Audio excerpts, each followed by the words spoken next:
Good morning, colleagues, and a warm welcome to you.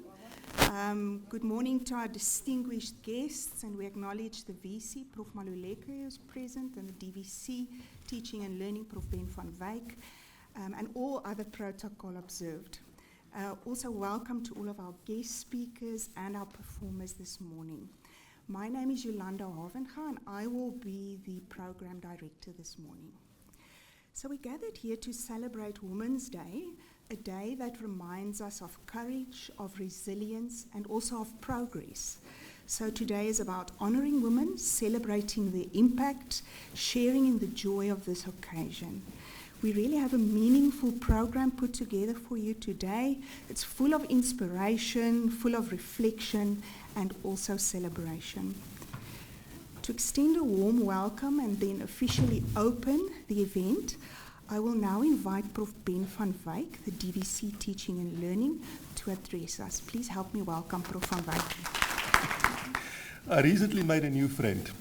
His name is Father Elias Palmos, and he's an Eastern Orthodox priest. So my new friend yesterday invited me to visit an Orthodox monastery just outside Gerardsville to celebrate the feast of the Dormition of the Theotokos.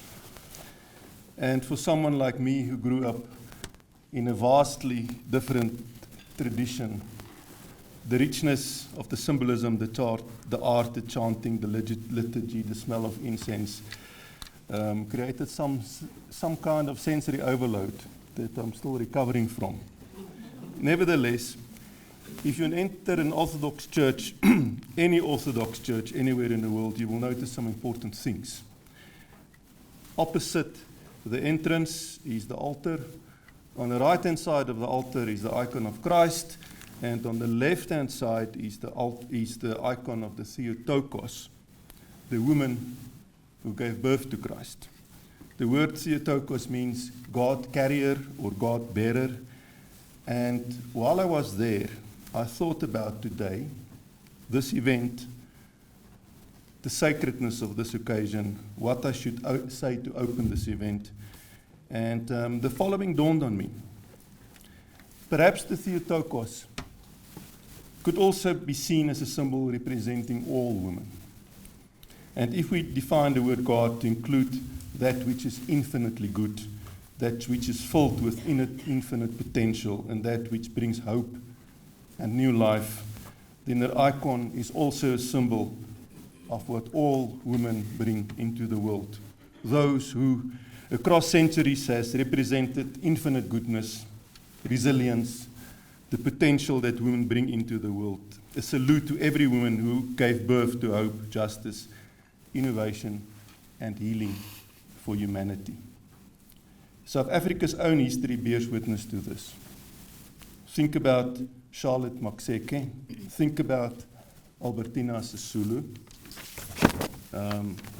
who held families and movements together through courage and compassion. This metaphor lives in the hands of women who have carried communities through fire. In the field of science and technology, think about Dr. Sibusisiwe Kulusi Makanya, who broke barriers in statistics and data science. In human rights, think about Phumzile Mlambo, who has taken South African women's voices to the global stage, leading the charge for gender equality through the United Nations. In innovation, think about Professor Tebelo Nukong, who has pioneered medical nanotechnology, showing us that the brilliance of South African women really has no boundaries. These women, and with these I include the women here today with us, there are quite a few pioneers with us today, and countless unsung heroines in our villages, townships, and cities, remind us that which is alive in every woman activist, leader, teacher, entrepreneur, healer, leader who dares to create space for life to flourish. As we mark Women's Day, let us not only celebrate, but also recommit ourselves to invest in girls' education, women-led enterprises, and equal opportunities in leadership, research, and also innovation. For when women rise, the world rises. Look to your left or turn to your left. turn to your right and just tell the woman next to you that they bring infinite goodness, resilience, and potential into the world. Some of you might have to turn to the person in front of you, right? The back of you.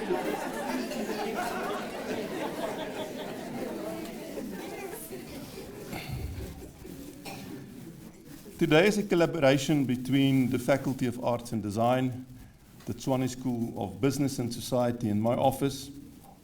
And without the Faculty of Arts and Design, I suspect that this event will be very boring and without flair. And I really want to thank them for the color and energy that they contribute to this very festive occasion. When you came in, you would have seen a very, very special exhibition. And I just want the Dean of the Faculty of Arts and Design, Prof. Nalini Mutlidiar, to just say for 1 minute a few words about that exhibition, because it's really quite a privilege to have it here. Thank you, colleagues. Good morning, good morning, good morning, everyone. Just Prof said 1 minute. That exhibition that you see is an exhibition by Professor Elizabeth Resnick from the Massachusetts College of Arts in Boston, USA.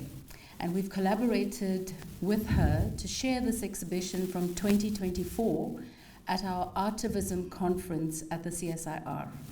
The title of the exhibition is Women's Rights Are Human Rights.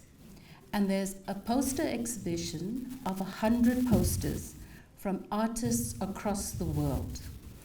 You need to look at this exhibition deeply to understand the gravitas of what the message is. We need to recognize that the voices in the exhibition are not just South African or from this continent, but indeed an international body of artists. Interestingly, at the Artivism conference, one of those works disappeared. One of those works kept coming off the exhibition because someone in the audience was really deeply troubled by the poster. At the end of the day, we thought the poster was thrown away, but we had found it underneath the stage. So it's a significant moment because that exhibition reveals sides of our society that we really don't want to talk about. And it's at platforms like this that we can share, experience, and start the dialogue. I think that was about a minute.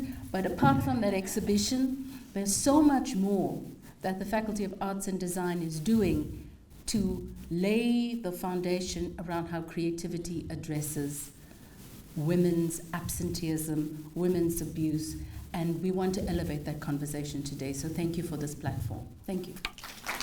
So thank you so much, Prof. Nalini Mutlidiar and Prof. van Wyk, for the warm welcome and opening the event and setting the stage and reminding us of the power of giving birth to hope and leading by giving space for others to thrive. As we move forward, we begin with something truly special. It's an opening performance by, let me just make sure, by Gail Moabi and 3rd and 4th year students. And the opening performance is about awakening the voice within. So please join me to welcome our performers as they take us on this really inspiring journey of awakening.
mosetsana ga le boele go boa monwana ga re ka ya madibana mosetsana wa motswana mohuruthi a selapelang ke mo Afrika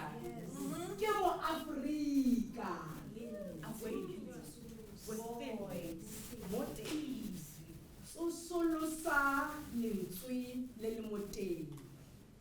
Awakening the voice within. Awake, awake, awake the hidden flame of sound.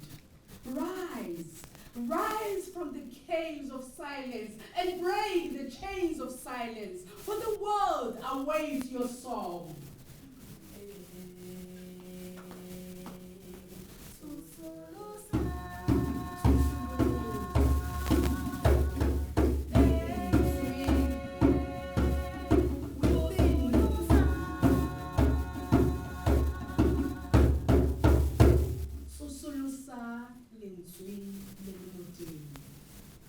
Awakening the voice within.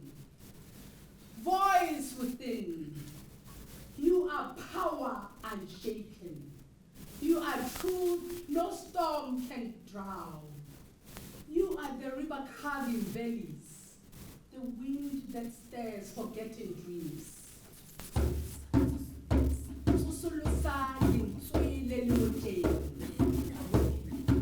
Awakening the voice within. No longer shall you hide in shadows. No longer shall silence steal your crown. Awakening the voice within is awakening yourself. Awakening the voice within. Oh, voice of greatness that echoes through time. Voices that carry the wisdom of old. Voices of Teachers, artists, dreamers, and doers. oh, they climb mountains with sheer will. Awake, voice within, awake. Awakening the voice within. Kare, awakening the voice within. It's awakening the awake, voice within, awake.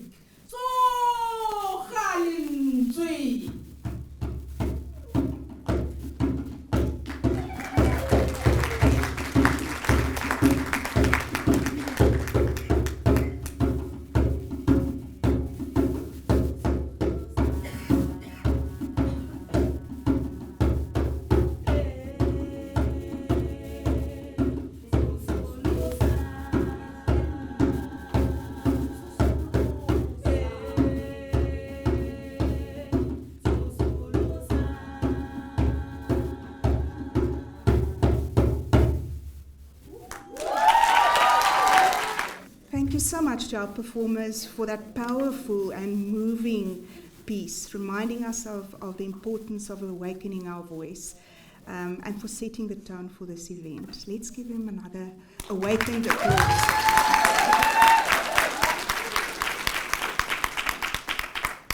It's now my honor to introduce our Vice Chancellor, Prof. Tinyuku Maluleke, with his keynote address about disturbing the silence, a call to courage and collective voice. Please join me in welcoming Prof. Maluleke to the podium. Good morning, colleagues. What a beautiful morning and what a beautiful audience that is sitting in front of me.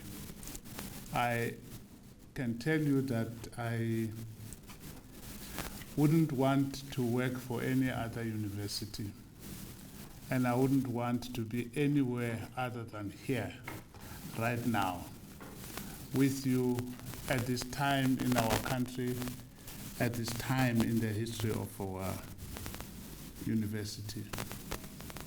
I want to thank Professor Van Wyk for the leadership that he provides for this environment. He says that it's a partnership between his office and the Faculty of Arts and Design, Professor Nalini, thank you very much for your leadership.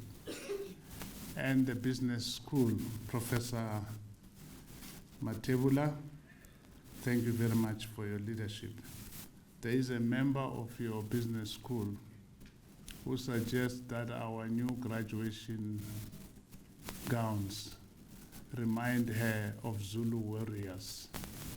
I won't say her name, but I think you will know. Maybe you are a Zulu warrior yourself. We thank you for your leadership.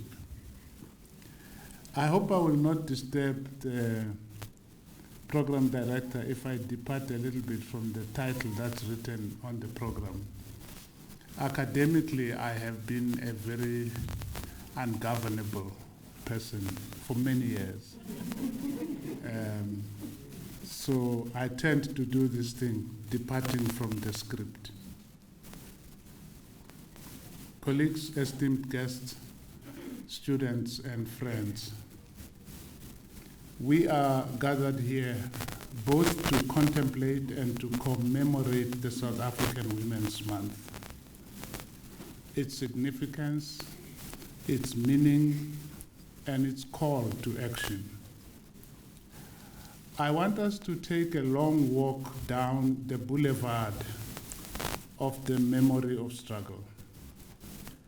Particularly, I would like to invite you to travel back with me to 1956. One windy Thursday morning, 70 years ago, 9 August 1956, almost 70 years ago, 20,000 women ascended the Mengiskop Hill. Mengiskop is named after a one-time owner of the larger farm on which it is situated. It is a hill on top of which Herbert Baker, the British architect and creator of several celebrated structures across the world, especially in the British Commonwealth. He built on that hill, Mengiskop, a monumental and masculine building, which we now know as the Union Buildings. It has been standing there since 1913, the very year in which the Land Act was promulgated. Led by Lillian Ngoyi, Rahima Musa, Helen Joseph, Maggie Resha, Sophie de Bruyn, and Dora Tamana, among others, the women were, and I quote from Martha Evans's book on speeches that shaped South Africa, the women were especially colorful since they had been encouraged to dress in appropriate uniforms, traditional attire, nurses' uniforms and caps, and the red and white uniform of the Methodist Church members, end of quote. Like a swarm of disciplined soldiers, they poured onto the grounds and proceeded to gravitate towards the amphitheater in the middle of the Union Buildings. They were there to protest the past laws of Prime Minister Johannes Gerhardus Strydom. He was not even there to meet them, but their march on the Union Buildings was also an objection to the toxic white masculinity symbolized in the architecture and in the naming of the place. After all, the Union of South Africa was designed as a union for whites only. And this is how Martha Evans paints the picture of what happened on that day, and I quote from her. The words of a new Zulu freedom song reverberated throughout the Union Buildings amphitheater. After the delegation's leaders had delivered a list of the women's demands to Stradom's office, the entire crowd, at Ngoyi's suggestion, stood in complete silence for a full half hour. This was partly a protest against the Prime Minister's new banning order that prevented rally speeches, but it was also a display of immense stoicism and passive resistance. 30 minutes of silence. Megiresha remembers the climax of this half hour of deafening silence. And she says, before the day was wound up with Nkosi Sikeleli Africa, Lillian's voice echoed from the walls of the union buildings as she cried out, Africa! And the atmosphere seemed electrified by the power of her voice, and the crowd responded, Maibuye, may it return. End of quote. My fellow South Africans, we have a great and veritable legacy of leadership. Thought leadership, purpose-driven leadership, and action-oriented leadership of South African women. Although Ngoyi's original 1956 speech has been lost, no greater an observer of the political scene of the times than Ezekiel Mphahlele, then a journalist at Drum magazine, who was present on that occasion, gives us an idea of Ngoyi's speaking style, and he describes the trade unionist speaking style in the following manner, and I quote Ezekiel Mphahlele. He says, Ngoyi was a brilliant orator who can toss an audience on her little finger and get men grunting with shame and a feeling of smallness. Ngoyi's discourse, he added, always teems with vivid figures of speech. Mrs. Ngoyi will say, for example, we don't want men who wear skirts under their trousers. If they don't want to act, let us women exchange garments with them. End of quote. Our generation of South Africans have a hard act to follow. The 1956 generation of women leaders was diverse and it was inclusive. Lillian Ngoyi, Rahima Moosa, Helen Joseph, Megiresha, Sophie de Bruyn, and Dora Tamana, to mention but a few. Sophie de Bruyn was a founding member of the South African Congress of Trade Unions. She was a full-time organizer of the Colored People's Congress in Johannesburg. She is the last living leader of the 1956 Women's March on the Union buildings. Matibelo Magdalene Resha was an ANC member from Matatiele, a woman whose family had direct lineage to King Moshoeshoe.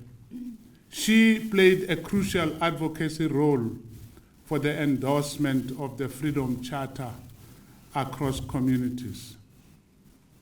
Born and bred in District 6, Cape Town, Rahima Moosa was a member of the Transvaal Indian Congress and later the ANC.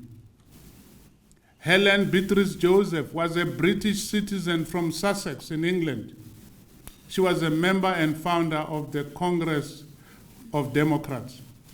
She was deeply embedded in the Congress of the People of 1955. In fact, she was one of those who recited the clauses of the Freedom Charter in Kliptown. Dora Nhloko Tamana was a Transkeian member of the Communist Party, whose father, Joel Nhloko, was a member of Enoch Mgijima's church, the Israelites. Her father died at Ntabelanga, the Bullhoek massacre of 1921, a tragedy that inspired her own activism against colonialism. But 56 years since the Women's March of 1956. You could say that the Bullhoek massacre was virtually replayed, reel by reel, at Wonderkop in Marikana, creating 44 young widows instantly.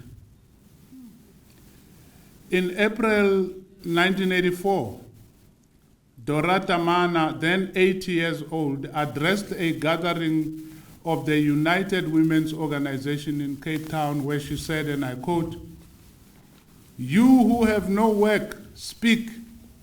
You who have no home, speak.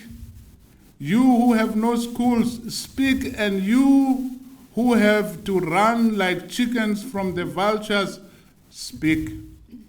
We must share the problems so that we can solve them together. We must free ourselves. I opened the road for you. You must go forward." End of quote. 70 years later, as we lean on these struggle veterans, there is so much to glean and to learn from the 1956 Leadership Collective. How best can we commemorate such a diverse, visionary, and inclusive women's leadership group? We have to redouble our efforts in pursuit of the goal of gender parity in all spheres. At the current pace, gender parity will only be achieved 133 years from now. It was President Ramaphosa at the launch of the National Strategic Plan on Gender-Based Violence and Femicide in 2020 who said, "South Africa holds the shameful distinction of being one of the most unsafe places in the world to be a woman.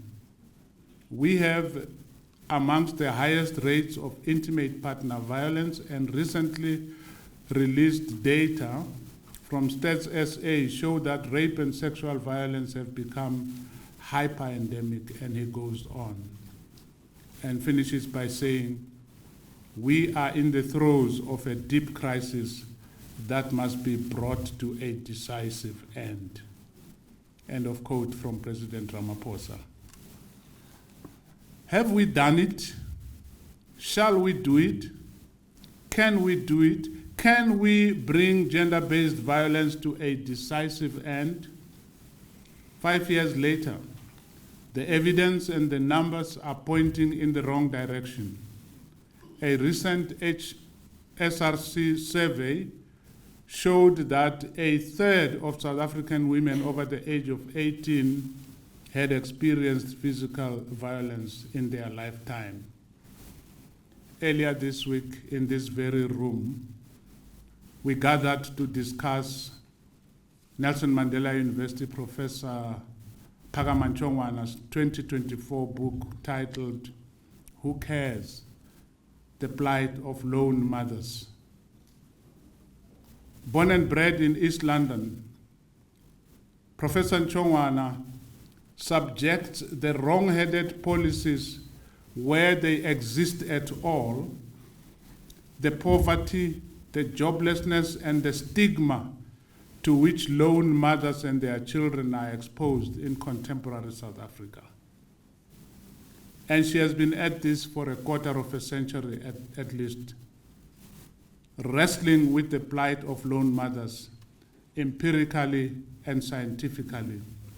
And in the process, as I said on Tuesday, she has been laying several ghosts to rest, dismantling many myths and unexamined assumptions that attend to the subject. So much so that throughout her book, one can hear the voice, one can feel the hopes, one can touch the fears of Gayatri Chakravorty Spivak's Salb Al-10. This book provides one of the clearest responses to Spivak's classical question posed in the mid-1980s, namely, can a Salb Al-10 speak? Ntshongwana's answer is yes, she can. because she has interviews with lone mothers across the country. But she suggests that in order to hear the subaltern speak, we first need to bid farewell to the many unscientific explanations and the deleterious representations, no matter how popular, no matter how widespread they may be, no matter how many times, in as many pseudoscientific guises as possible, that they may be repeated. She suggests that to hear the lone mothers speak, we need to push aside and to unmask the pretentious populist political rhetoric, as well as the various attempts to blame lone mothers for their plight. They are accused of being lazy, of loving to depend on state grants, and so on and so forth. Phakama Nchongwana's research is the kind that should be taking place at universities such as ours, beyond the sloganeering. Only in this way can we honor and commemorate the contributions of the 1956 class of women leaders. The University of Western Cape Professor Sarojini Naidoo laments how Women's Month tends to be reduced into what she calls pink goodie bag events. I was looking at my goodie bag. At least it's not pink. And she laments how these events reveal the pervasive influence of patriarchy. She argues that universities, arguably full of critical intellectuals, have a responsibility to resist the cosmetic trends and critically engage with how power manifests in gendered relationships, end of quote. But I would like to suggest that to do the kinds of things that Nchongwana and Naidoo and others are suggesting, we must keep going back to Menchi's Kop and the muscular building that stands upon it. It was once the citadel of white male power, and now it is the fortress of black male power. To do what these scholars are asking of us, we must return again and again to the 1956 moment, the Women's March moment, if only because that march has never stopped. If I could, I would end with the epic poem of 13 sections by radical feminist Adrienne Rich. The whole poem, which is much more like a book, is titled An Atlas for a Difficult World. I can't quote all of it, but please allow me to quote the last section of that poem, where she turns around and makes direct eye contact, mainly with her female readers, but actually with all her readers. So much so that you don't know whether this is still a poem, or it is a letter, or it is a prayer. And this is how the last section of An Atlas for a Difficult World by Adrienne Rich reads. I know you are reading this poem late before leaving your office. I know you are reading it off one intense yellow lamp spot and the darkening window, in the lassitude of a building faded to quiet long after the rush hour. I know you are reading this poem standing up in a bookstore far from the ocean on a gray day of early spring. Faint flames driven across the plains, enormous spaces around you. I know you are reading this poem in a room where too much has happened for you to bear, where the bedclothes lie in stagnant coils on the bed, and the open valleys speaks of flight, but you cannot leave yet.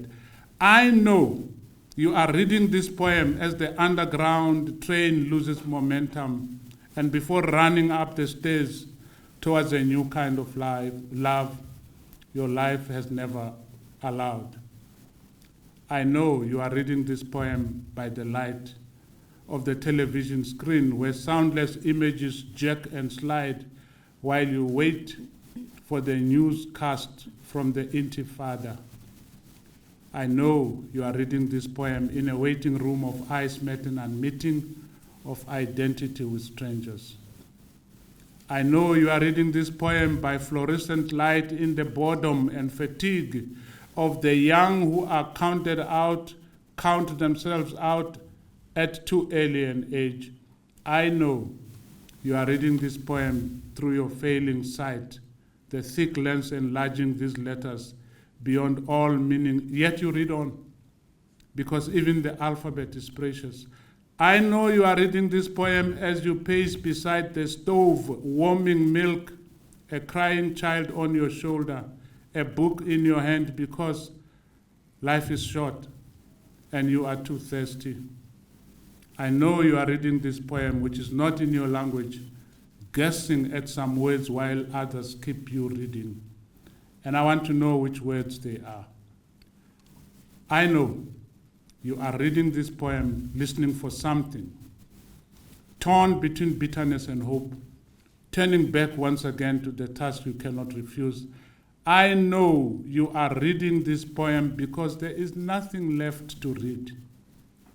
There, where you have landed, stripped as you are.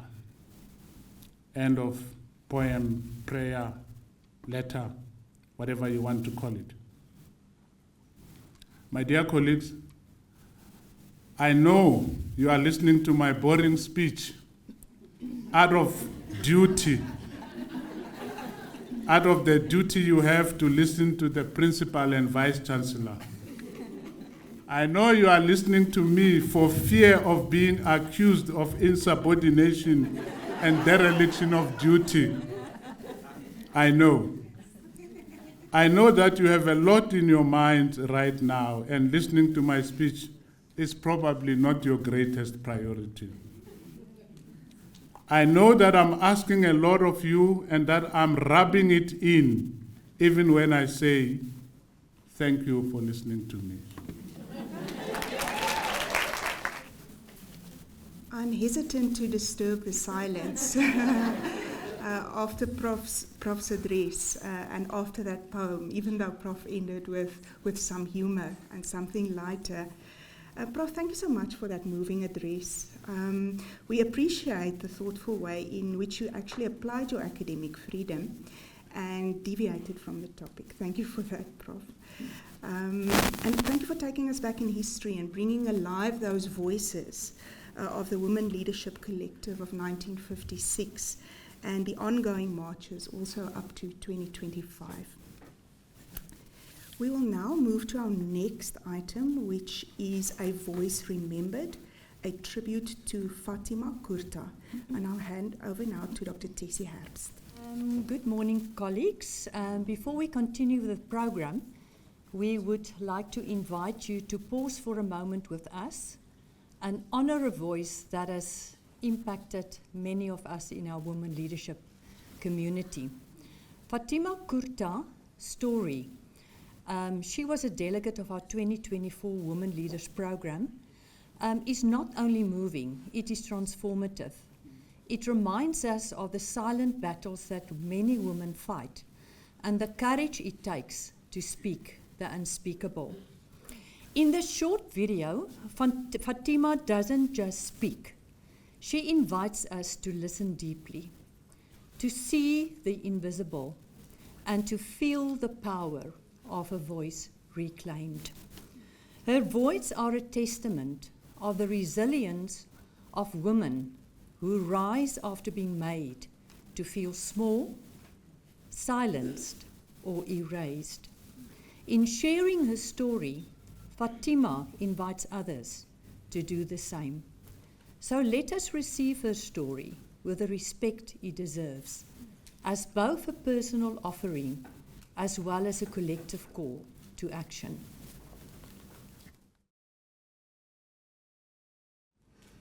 I am in awe of a force that cannot be seen, heard, or touched, yet has the power to transform, create, and even destroy. I wasn't always in awe of silence. I was angry at it, I resented it, and blamed it for stealing my voice and leaving me disempowered. I felt betrayed by silence. After all, I had dedicated my life to serving it well. I was taught that children should be seen and not heard. So I placed my finger on my lips and I remained silent. As a child mediator of my parents' marital disputes, I naturally stepped into the role as peacemaker. I understood that the loudness and noise of chaos had to be hastily rectified by the harmony of silence. Excuse me. I remained dutiful and obedient to the rules imposed by silence as I navigated health, relationships, self-image, education, success, and failure. Fast forward to my first year as a student in psychology, I fell in love. And what ensued was an 18-year-long reinforcement of what I had already come to know. There is no place for my voice in the world. Using my voice is dangerous, and my silence is my only safety. As a good wife should, I endured as my partner used his voice to dehumanize, break, and degrade me. Silence amplified as the ultimate secret keeper of all my pain, my shame, all my inadequacies and fears, which masked a life as an abused woman, a childless woman, a bereaved mother, and a provoked peacemaker. It's only in the breaking of my silence over the past year and a half that I've truly come to understand its nuances. I've come to understand that silence has not silenced me. It has not disempowered me, and it most certainly has not robbed me of my voice or my power. It has been the fertile soil beneath me that has kept me safe, that has kept me nourished, while cultivating the potential for me to grow and to transform, waiting on me to have the courage to break through the ground and sprout. The silencing I've experienced over my lifetime has only served to harness an energy, force that I needed in order to scaffold the courage I found to finally use my voice. The screaming cry of a newborn is the first vital sign that life exists. We all come into the world with voices. We come into the world screaming. It's an instinctual and a primal part of our being. We enter the world without a manual, with no vocabulary, yet we are able to command, demand, and direct attention and action. This force emerges from the stillness of a 9-month silent journey. Silence is an incubator of power. It gives birth to an instrument which we use to make sense of ourselves and the world that we live in. So you see, it is a primal drive to use our voice, and to do so boldly, unapologetically, and intentionally as we own our space in the world. Shrinking and silencing our voice, that is unnatural, and it is a grave betrayal of our authentic essence. In my current season of bloom, as I reacquaint with my authenticity, I realize that I was not created to sit on the sidelines of my own life, silent, tight-lipped, stagnant, only to be seen and not heard. There is a feverish force within me that ignites a voice louder than ever before. It's a voice that refuses to be silenced or diminished, one that wants to rightfully own its place in the world. Thank you. Thank you, Fatima. Your voice is no longer just your own. It speaks for the many who are still finding the courage to tell their stories. Fatima shared this story as part of our Women Leaders storytelling event in March this year. Already very sick when she shared her story. She passed away tragically just 1 month later. And yet her voice lives on. Let us carry Fatima's courage forward and never underestimate the power of a single voice. May Fatima's journey remind us that rebuilding is possible. When rooted in authenticity, leadership becomes a force that can mend both broken spirits and broken systems. And that our Women Leaders program is not only about skills, but is about reclaiming the power of presence, purpose, and voice. Fatima, we are proud of you. Thank you for disturbing the silence with grace, with power, and with truth. Thank you, Dr. Herbst, for that really touching tribute to Fatima.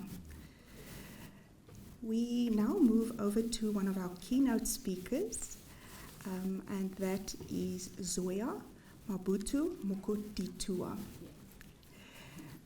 Our keynote speaker is a multi-award winning international keynote speaker, master of ceremonies, and thought leader whose work is dedicated to amplifying the voice of African women in leadership, while reshaping narratives around leadership, equity, and identity. With over a decade of experience on global stages, she has become a trusted voice on issues of gender, heritage, leadership, and human potential.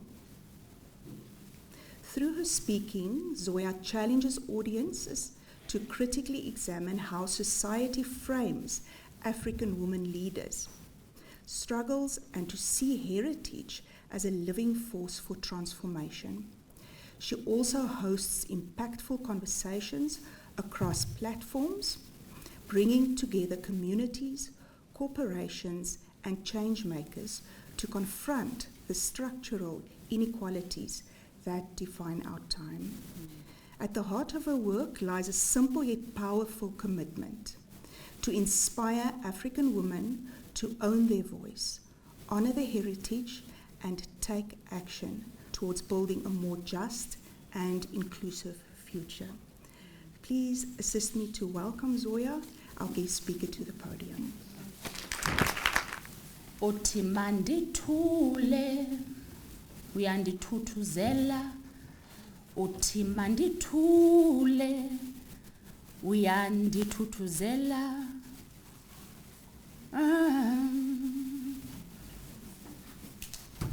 My grandmother's favorite line whenever there was disruption or issue was thula mandlovu, sukuthetha kakhulu. Uthi mandithule translated is hush, be still, don't make a noise, keep quiet. And growing up with a grandmother who loved me dearly but who had been socialized in a particular way meant that there was a silencing of a voice and a way of showing up I was taught around how to use my voice.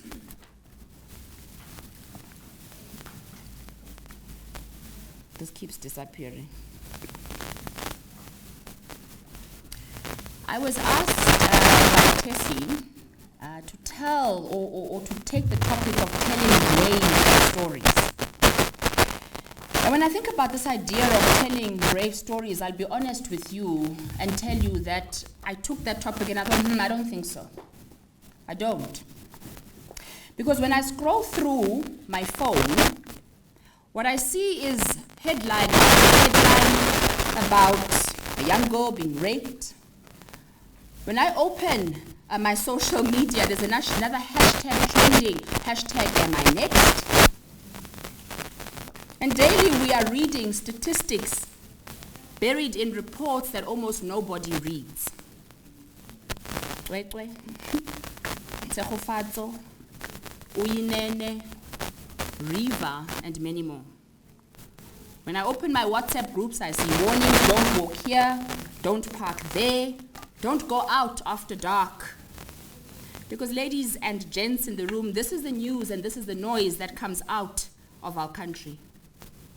And in fact, I asked myself the follow-on question, how do we talk about brave stories in a land where women are not safe? South Africa's femicide rate is 5 times the global average. According to UN Women, a woman is killed every 3 hours in this country. The Human Sciences Research Council reminds us that sexual violence is so underreported that even these chilling statistics that I share with you barely touch the surface. So the question I sit with as I revisit or as I look at this topic I've been asked to really unpack today, telling brave stories, voice, vulnerability, vision, visibility, is it foolish, even delusional, to speak about voice, vulnerability, and visibility when our reality is soaked in silence, violence, and invisibility? Let me greet everybody. I didn't greet. It's an African to not greet. Sanbonani. Good morning. As we move towards closing out Women's Month. Women's Month, the goodie bag. I love the goodie bag analogy. I really want to take a critical look at this idea of the context within which we're talking about telling brave stories. So I want to invite us to look deeper into this concept of an African mirror, and particularly the South African mirror. I see graduates, young women, unemployed despite their degrees. I see mothers raising children alone while fighting for maintenance. I see women entrepreneurs like myself denied funding, our businesses stunted at birth. I see women silenced in boardrooms, erased from textbooks, and under-promoted in institutions, in our universities. And even when we look into academia itself, I see women carrying the invisible load, supervising, mentoring, caregiving, yet undercited, underpublished, under-recognized. This is the mirror, and it is harsh. But I do want to pause us for a little bit and to say perhaps if we look deeper into that mirror, we may see something behind all of that that is also reflected in that same mirror. Do you know what it is that I see when I look deeper into that mirror? Do you know what it is that I see? Can I tell you what I see? I must tell you what I see. What I see in the midst of degradation and immense suffering are you. I see you. I see every single woman who was seated in this auditorium today. I see me. And when I see us, I start to see that flicker of hope. Hope because I think we have voices. And whilst we may be navigating spaces that typically work hard to silence those voices, we have those voices. Hope because those voices are not just sounds in the air, they are who we are. I see hope. And so today I really want to explore this idea that even as we navigate degradation, suffering, the realities that I have painted a very real and grim picture of, the realities that you are encountering every single day, the only reason there is hope is because the people who are sitting in this auditorium. And so I want to unpack, what does this mean? What does this look like? I can't talk about voice and hope without allowing you insight into my own story. And so I want to share a very short story about a time when I lost my voice.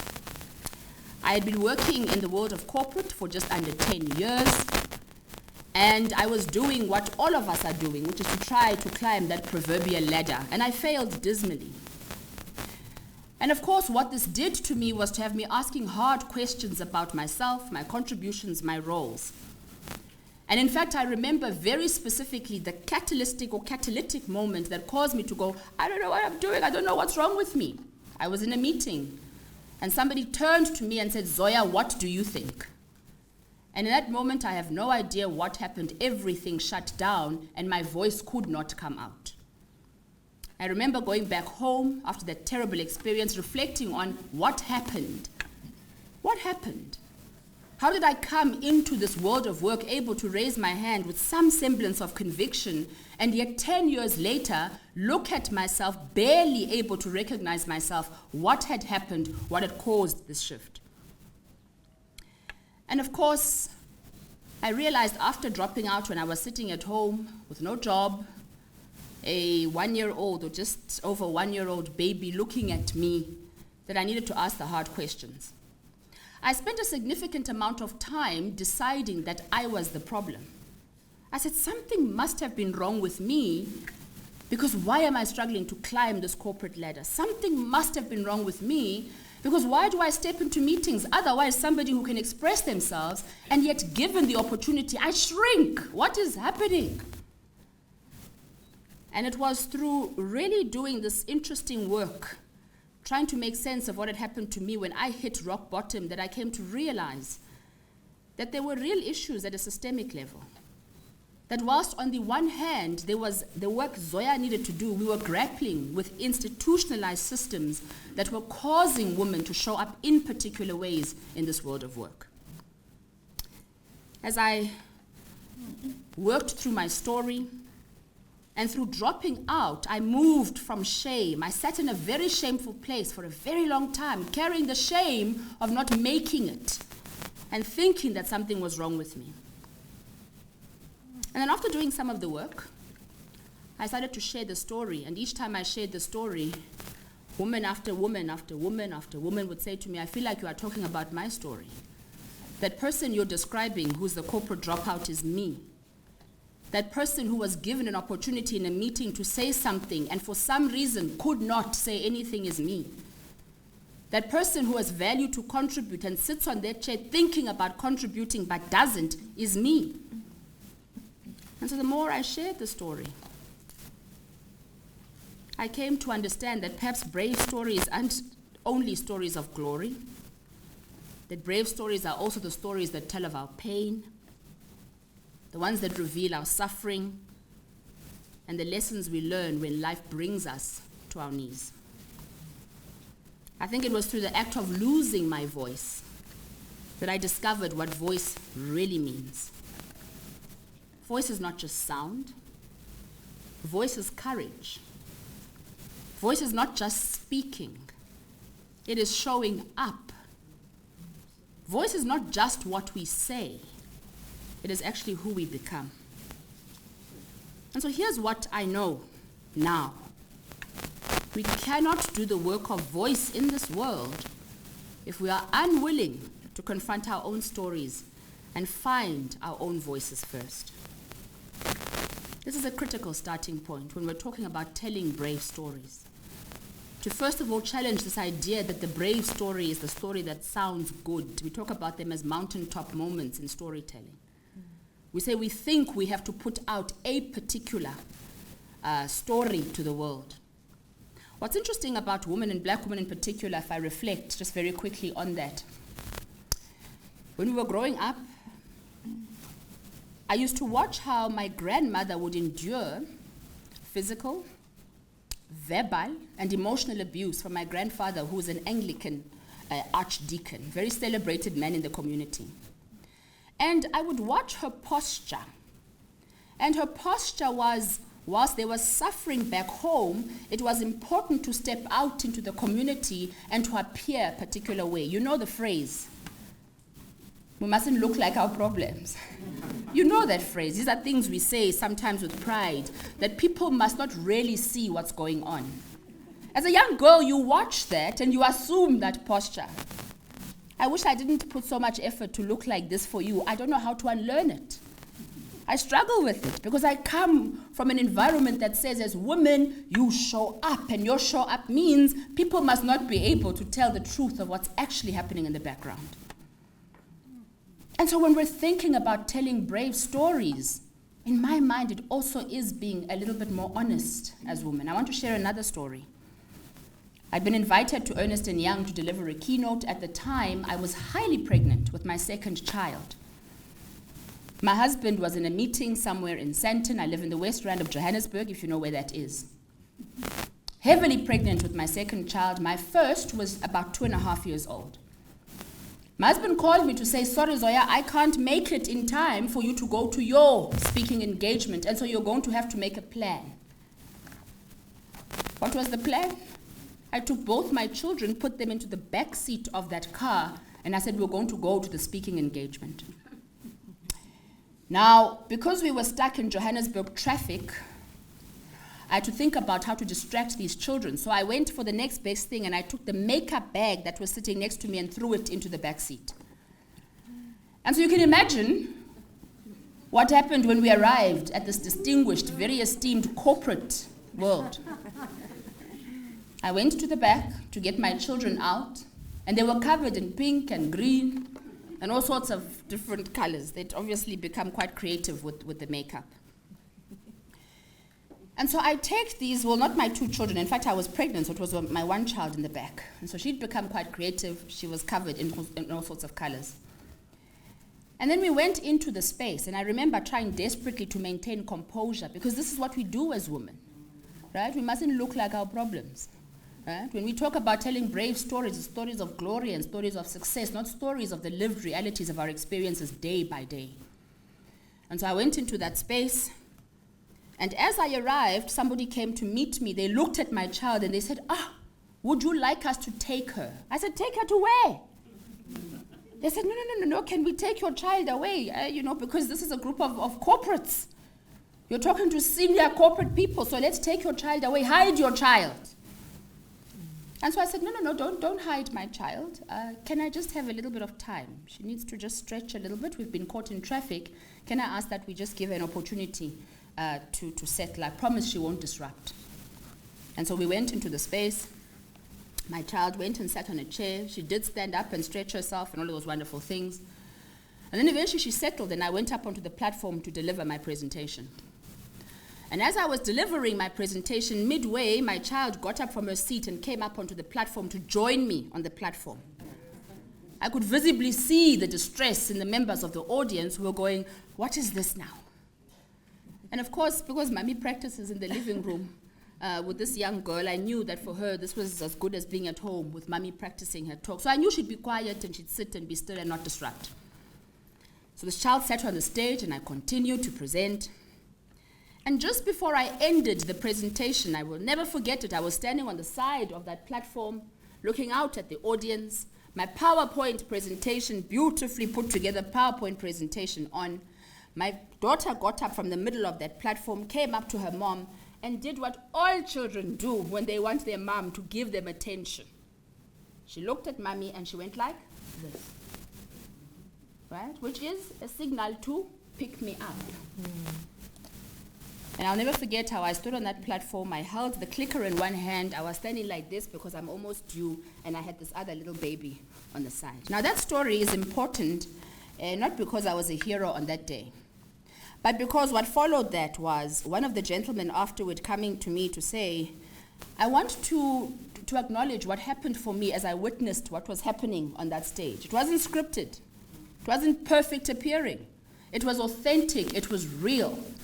He said, I have heard intellectually how when we talk about the invisible burden women carry, I've heard intellectually talks about it. We say women carry so much. I hear it. He said, but for the first time, I saw it. And it took me having to ditch that perfect script. It took me being in a situation where I was so vulnerable and exposed that somebody would come to me to say, oh my, I didn't fully appreciate what it meant when we talk about this invisible burden that women carry. And so I think for me, when we talk about telling brave stories, it is about leaning into those parts of ourselves that feel the need to be perfect appearing, that think a brave story is only the great story or the mountaintop story. It's to lean into the sincerity, honesty, and authenticity of saying, this is what it is. On the drive here with my colleague and friend Lebu, I was saying to her, when I think about going on holiday, taking a break, I don't think about doing it here in South Africa. I always think about where can I go where I feel safe. Because the reality is that we don't feel safe in our country. The reality is that you don't step out, I'm talking about out of your front yard. We have this pervasive sense of we are always in danger. And I think we've had conversations over the years about the barriers to women's emancipation. We've had the conversations over the years about what needs to change. We've had the conversations over the years. And I think as we have conversations now, we need to not just be talking about the experiences we're having, but actively advocating for things to change. And so when we talk about telling brave stories and using the power of our voices, what we're saying is that we can no longer sit back and go, we're going to let the status quo continue to be what it is. Using the power of our voices in the context of this work that I do is to say we've got to agitate. We've got to agitate in meaningful ways. We sit in these leadership development programs and ladies will say, oh my, this has been transformational, it's been absolutely incredible. And then we meet another cohort the following year. And we hear exactly what we heard the year before. This is not for lack of trying on the part of people like Tessie and myself and other people who get what needs to be done.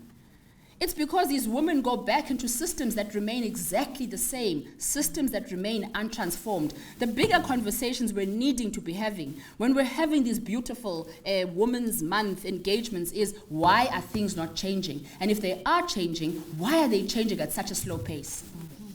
All of us have to be agitated by the fact that your godchild, your wife, walks out of her home and says, I don't feel safe.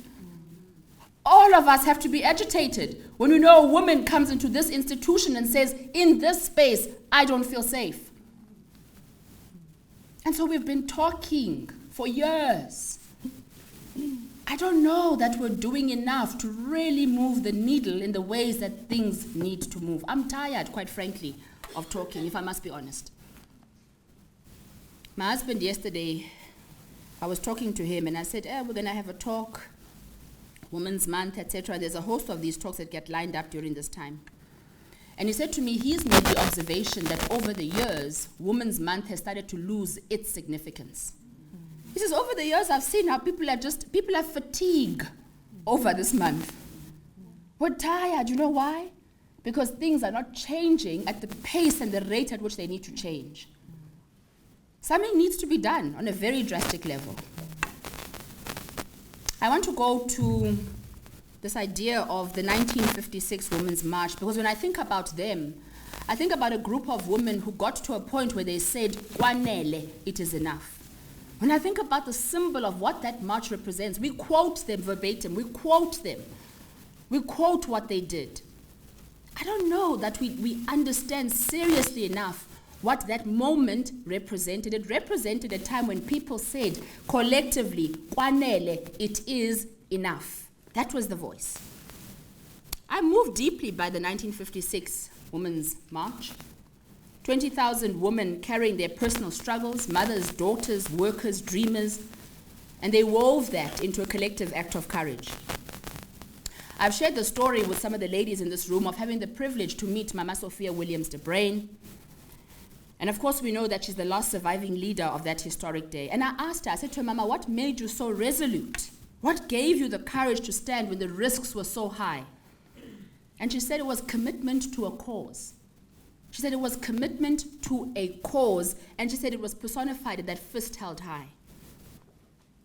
And then she told me something extraordinary. She said when those 20,000 women arrived at the union buildings, before they handed over those petitions, hand-counted, handwritten, she says, we then bowed our heads and we prayed. I want you to imagine that, just for a moment. 20,000 women standing shoulder to shoulder, silent, fists raised, and then bowing their heads in prayer. That was voice. That was vulnerability. That was visibility. On their terms. And so as we think about our work in all of this, ladies, I'm not here to play nice. I think it's time we said we need to agitate a little bit more. We need to agitate a little bit more. We need to navigate this discomfort and say, enough. recall back on what those women of 1956 did, it can't be because we're just wanting to think about them in happy ways. It's got to be because we understand what they did when they mobilized collectively. I always say, and the women who are sitting here who've been with us through the Leadership Development Program, I always say when women come together meaningfully, things change. Things don't stay the same.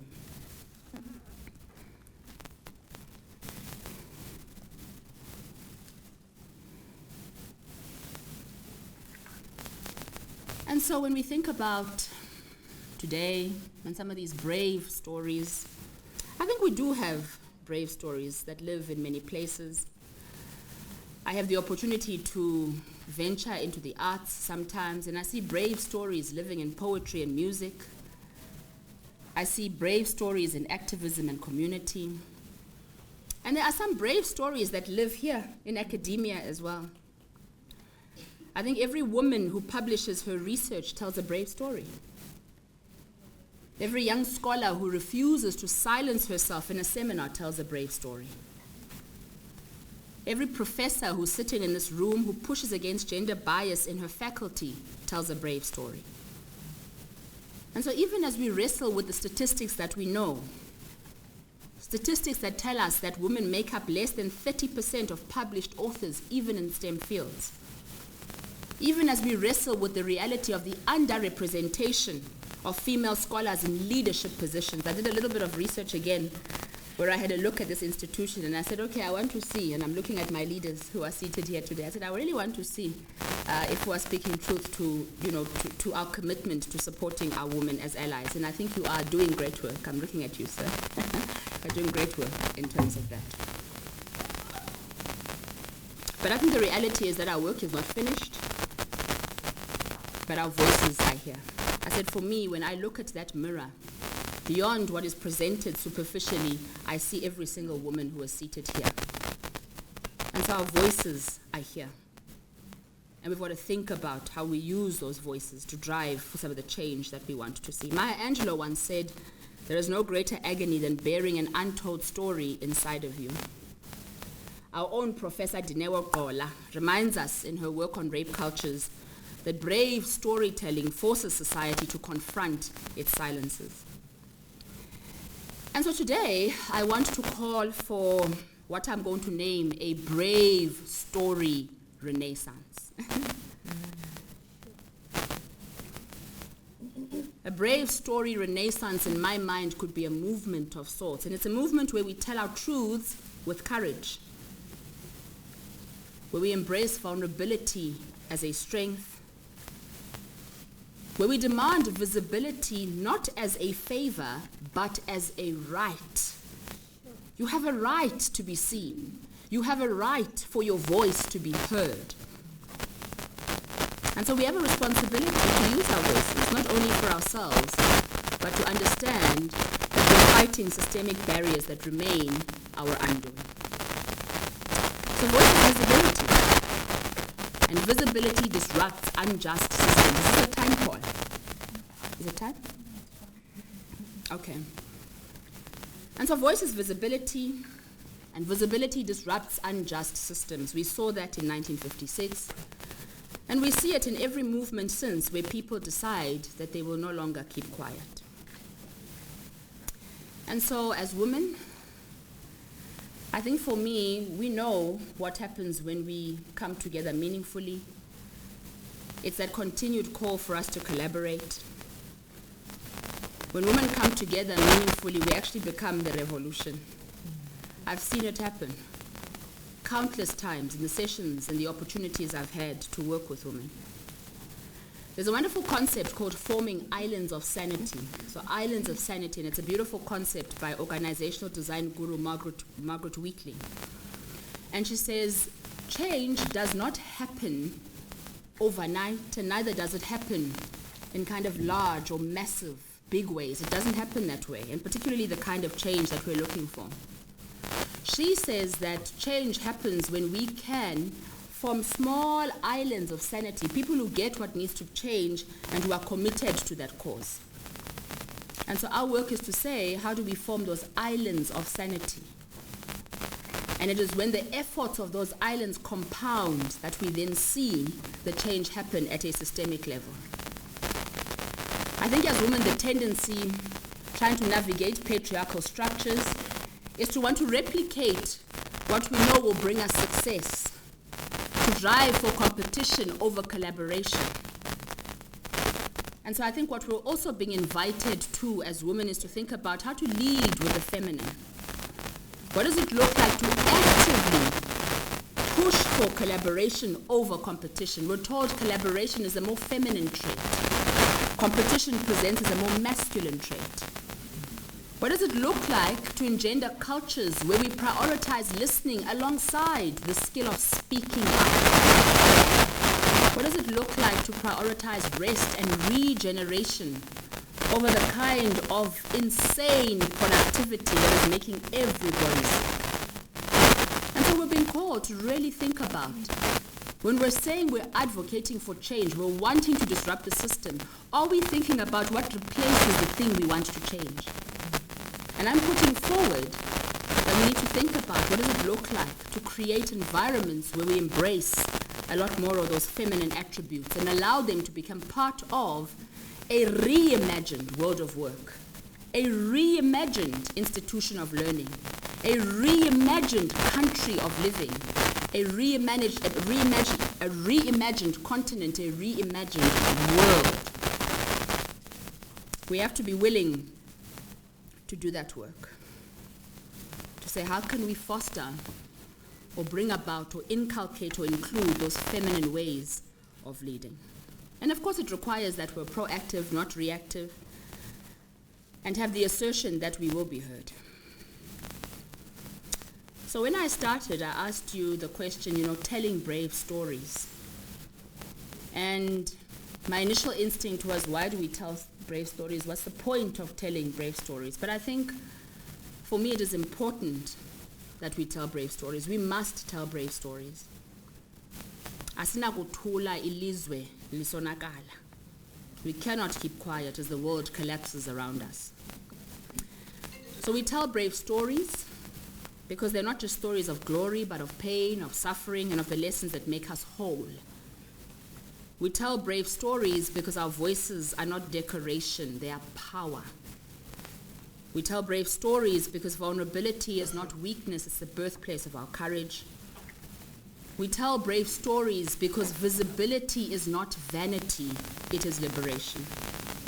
And so yes, we must tell our brave stories. And I think in so doing, we start to change this entire world. Malibongwe igama lamakhosikazi. Malibongwe.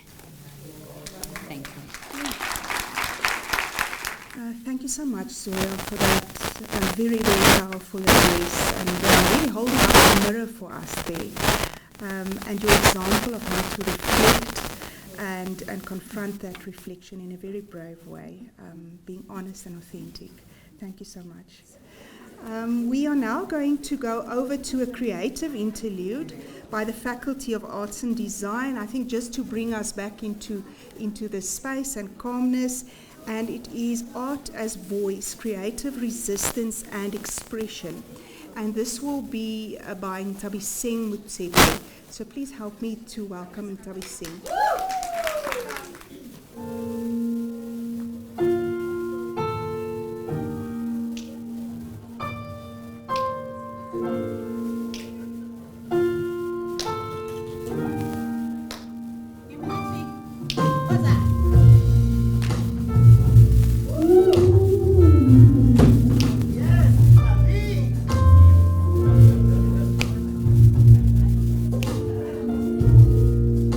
Ooh.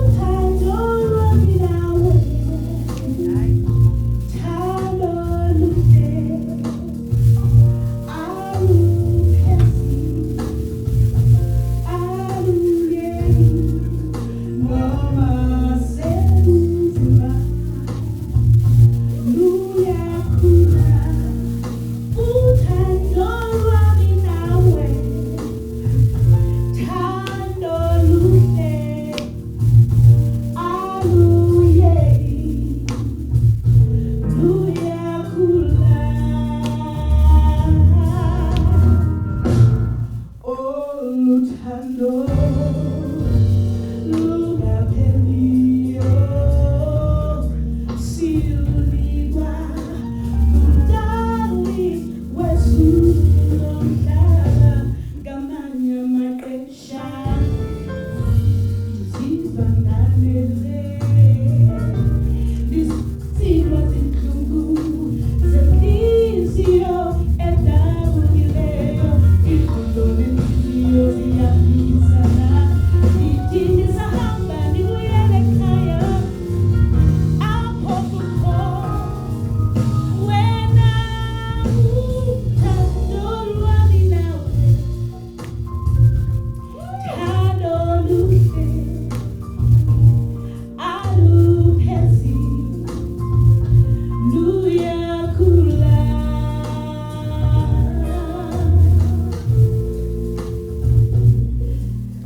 Okay, this one is my mom's favorite hymn, and I know that most of you guys like the song. I just did a rendition of it.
our next keynote, and that is by Dr. Frank Magwegwe. And Dr. Frank Magwegwe will be speaking about men as allies, amplifying inclusive progress. Dr. Frank Magwegwe, popularly known as Dr. Mags, teaches at the Gordon Institute of Business Science at the University of Pretoria, that's GIBS. His research focuses on employee well-being, financial wellness, mental health, and resilience, and he consults widely in these areas. Dr. Maggs is a certified financial planner, certified financial risk manager, and chartered alternative investment analyst. He received his PhD from Kansas State University in the United States and completed the advanced management program at Harvard Business School. Dr. Maggs has worked in the financial service industry for a total of 25 years. He has served in several executive capacities, including head of institutional business, CEO, COO, at different financial service firms. Dr. Maggs, I'm going to hand you over now to a very energetic audience. Please help me welcome Dr. Maggs. Hey, good morning. We're still in morning, I think, right? Good morning. I want to start by acknowledging the women in the room by saying right at the end of Women's Month, a very happy Women's Month to you. I know earlier we spoke about perhaps this progress is slow around the issues that are being ventilated today, but I think we can sit back and reflect and draw some gratitude from the fact that we have a month dedicated to reflecting on the Women's Month in this country. I think it's something we can be proud of, even though we are aware that the progress perhaps is not even perhaps, the progress is not at the pace that we want to see it. It gives me a great pleasure to be here, and I want to observe protocol and say, thank you to leadership at TUT that is here, leadership of the business school, and more importantly, Tessie, who invited me. Reflecting on the invitation and our discussion, I think over the last 2 months, right, Tessie, about this event, it made me realize the journey that I have walked, and that's the journey that I want to share with you this morning. What is this journey that I'm referring to? Well, the fact that I'm invited here to talk at this wonderful event about men as allies, it means certainly there's one woman, Tessie, who thinks I'm qualified to talk about that.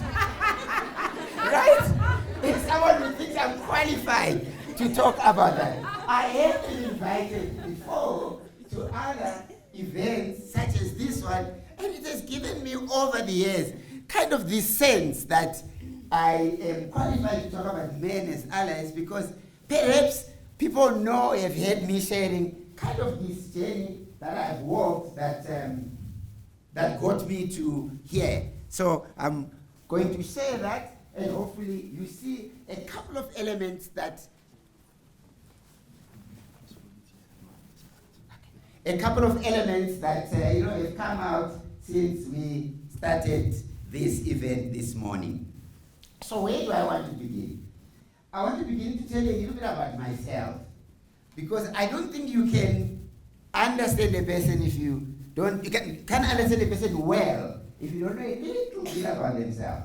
And given the topic of men as allies, I think it's even more important for you to understand how did that come about for me, right? So very briefly, big family of 7, born in 72, elder sister, born 69, then 67, my brother 69, and I'm born 72. So family of 7, mother never went to school, no formal education. My father about standard 1, and he was a taxi driver, he has passed on now. So I want to pause there and get you to reflect a little bit on what you think the type of boy I was raised as. Given what I've just shared with you and the man that I became, and thank goodness, at least Tess is one person who can testify to that, the transformation that took place, right? To allow me to speak here. So it's been a journey. So growing up for me, a couple of things were very evident.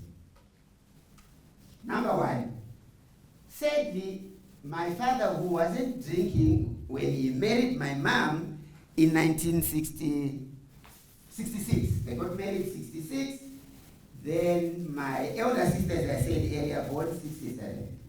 When my mother narrates how my dad, who didn't speak, was this wonderful gentleman who swept hair off her feet, she says the following: you know, we met in 64, we got married in 66, your sister was born 67, then he started drinking, then he never stopped. That's exactly how, and you can see the sadness in her eyes when she narrates that story. Because something changed in their relationship. Inside her, something died. That man that swept her off her feet was gone. Right? When her husband slowly became alcoholic. What has this got to do with me and the topic we are talking about today? I think it's got a lot to do with it. Right? Because growing up, what I saw, learned, right?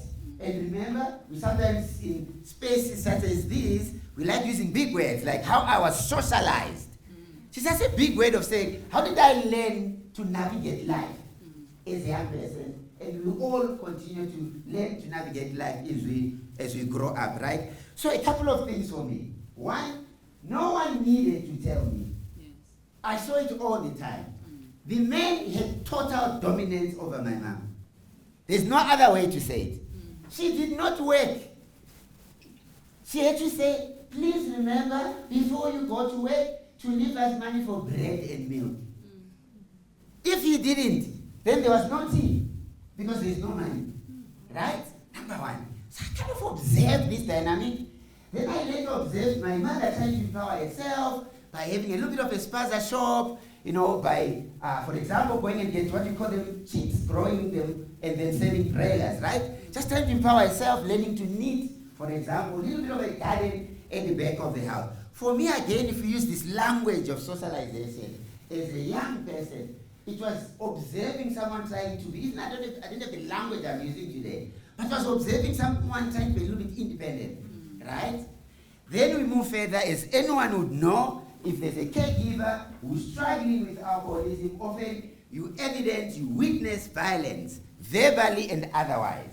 In fact, I was quite moved by one of the pieces of art outside where it's got, you know, the fist coming out of the mouth and reminding us that it's not just physical abuse, it can also be verbal. And that's what I saw growing up. Where there was always arguments about money, you not using it wisely, but don't tell me that you're not the one waking up at 4, driving a taxi. So there was always that. So what am I internalizing? What am I internalizing, being socialized on, right, as a young man? I'm being socialized on this way of talking to your wife. There didn't need to be a meeting, a family meeting, with my dad to tell me about how you talk to women. You could see, whether it's my elder sister, whether it's his wife, or the argument, you could just see this way of dialogue, right? Last thing. Also interesting is that growing up, it was very clear I was special. And not in any bad way. He treated boys very differently from my sisters. And he even told them that you guys, you'll drop our surname, you'll get married, and you're gone. That is why these guys who are going to carry the surname are going when they matter more. Right? So imagine that background. And then you navigate your way in life. And I had quite a few obstacles, including kind of a period where really life was tough for me. In downtown Joburg, was homeless for a while, broke, unemployed. And that period of suffering, of challenges, of adversity, what did it do to me? From reflecting on my growing up and kind of being in that period for about 7 months or so, what it did to me, it toughened me up. It said, as a man, I must be tough as a man, I mustn't talk emotions, right? And so I want to invite you with that background to this man who then get married in fact, 12th December 1997. My varsity sweetheart, Tuli Zulu, we locked eyes. We locked eyes at those who know vet, at Geomes Library. I'm doing second year, she's doing first year. I'm earning a little bit of money as a librarian at Vet University in 1994. And we did the thing. We prayed for each other, right? Where there's no word spoken, right? That feeling, right? We are meant for each other, right? And 27 years later, we are still meant for each other. Right? And so I want to invite you. Then I will go to my topic, but I think I've laid a good foundation. So I want to invite you to briefly picture this marriage. 12th December 1997, we get married. We start our life together. 1998, we went both for Liberty Life, right? As anyone married would know, it's natural that there is ups and downs. It's not a straight line marriage, right? But for me, it started very badly, given the background that I've shared with you. So let me give you a couple of things that will show you kind of the man I was there and so the transformation that has taken place maybe over the last 15 years or so.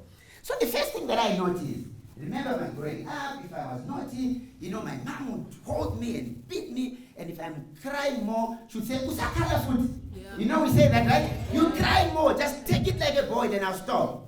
So we are saying, don't express emotions.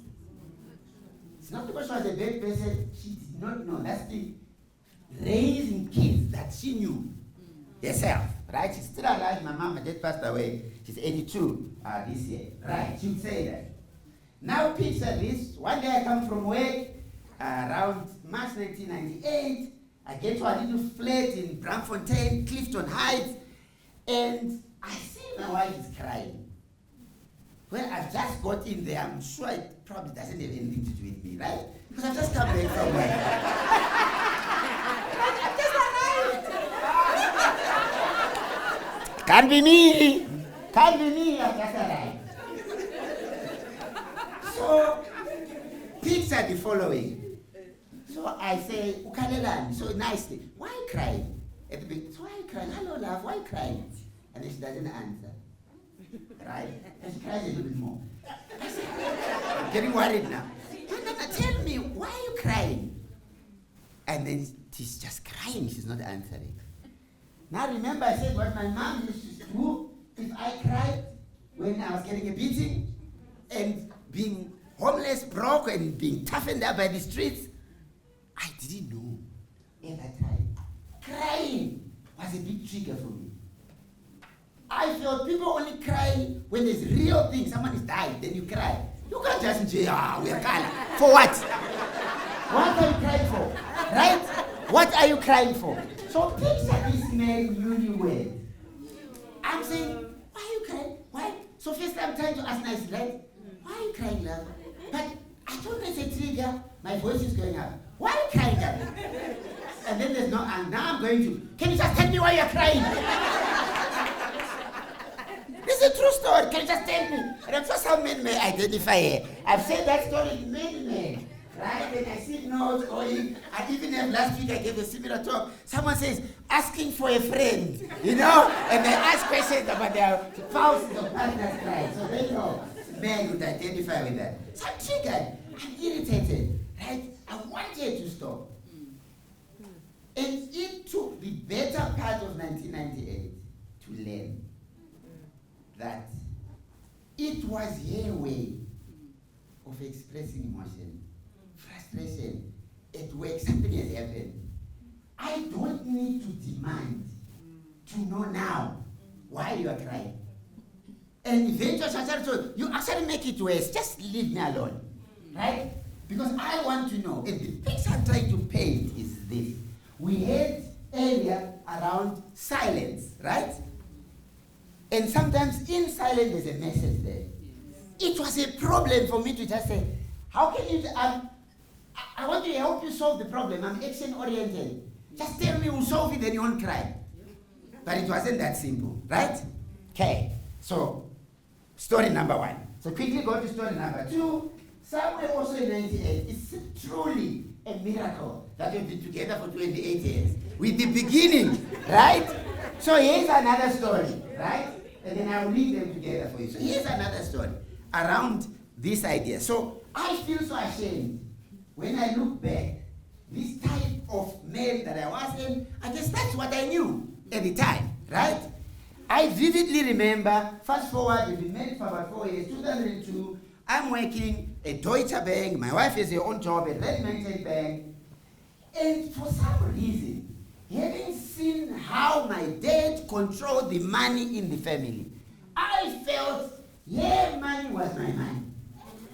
I just want to put it out there open. You know, our grannies told us we must tell the truth all the time, right?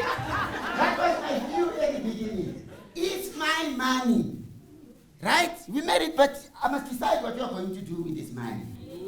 And it drove my wife mad. She was so frustrated because there was this judging, like, but, oh, another pair of shoes. And sometimes, you know, you trying to, you know that thing that happens in partners, you bet sulking a little bit, right? Because I'm just seeing, you know, these new shoes, sulking, I'm trying to get her to read my mind, that I'm not happy with something, and I get more frustrated because she's saying nothing. And then I throw in a comment, oh, interesting, another pair of shoes, right? And the poster that I just spoke about, that is violence. That's what this poster showed us. Why should I not address this issue, you know, of shoes directly? Another pair of shoes, right? Fast forward from those sort of comments, one day, with a tiny little Uno Fire, I don't know anyone who remembers those little cars. We had a neon green 2-door Uno Fire JLZ 353GP, right? That little car. In that car, I found boxes of shoes. And I confronted my wife. So I just want you to pause and reflect. Things have broken down so much. I feel judged so much. I feel misunderstood so much. That I buy shoes because it's my money. I'm the one who's working. I will not bring them in the house because you are judging me. Just reflect on that, right? And so you can see when I talk about kind of a transformation, that's kind of this person I was talking about, right? So let me get to my topic with the foundation I've laid. So for me, it's truly a pleasure to get an opportunity to talk about this powerful idea. And I don't know, I guess it's evident she thinks I'm an ally, right? Because I didn't set the topic. So I said for me by Jess, and it's brilliant. So here's how I've thought about it. I want to say 3 things first. And it's a summary of what has already been said. You're going to see them through as I kind of weave through this idea I want to anchor this morning. Number 1, we already had earlier that we need to treat women's rights as human rights. That has already been said. Then we also had indirectly that silence is not neutral. Right? So silence perpetuates or maintains inequality. Right? That also came out. Then the other thing that came out for me from the past speakers was also this idea that we should not talk about equality. We should act for equality. We mustn't just talk, we must act. So what do those 3 things have in common? Right? I want to argue that what they have in common is something called a mindset, a way of looking at life, something about our attitudes and beliefs. So a mindset is generally defined as a set of beliefs and attitudes that influence behavior. Can you see how, from what I said, my mindset influenced what I did in the early years of my marriage, right? So a mindset is quite a powerful thing because you might not see it, you might not touch it, but underlying how someone is behaving is being driven by their beliefs. That, in fact, we now married, I paid the reward, so it's kind of there in my mind. Why are you buying all these shoes? Why are you this? Why are you that? That's a mindset.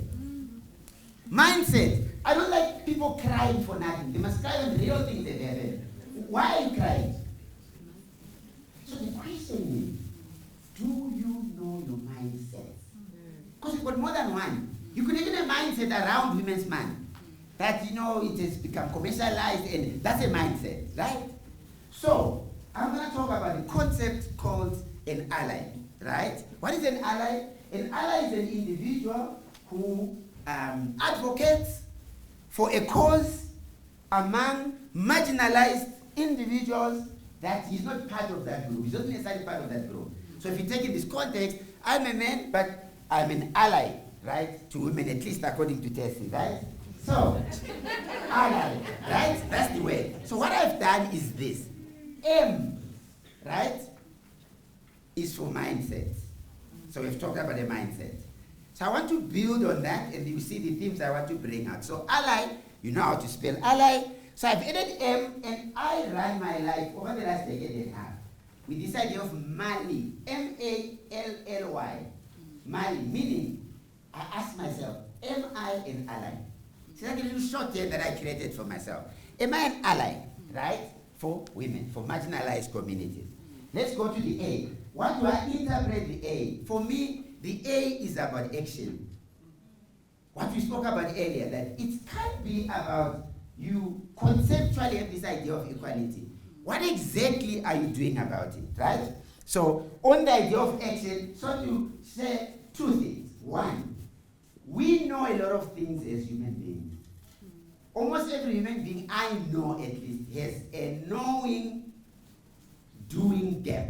Sometimes called a knowing action. You know things, but you don't do them.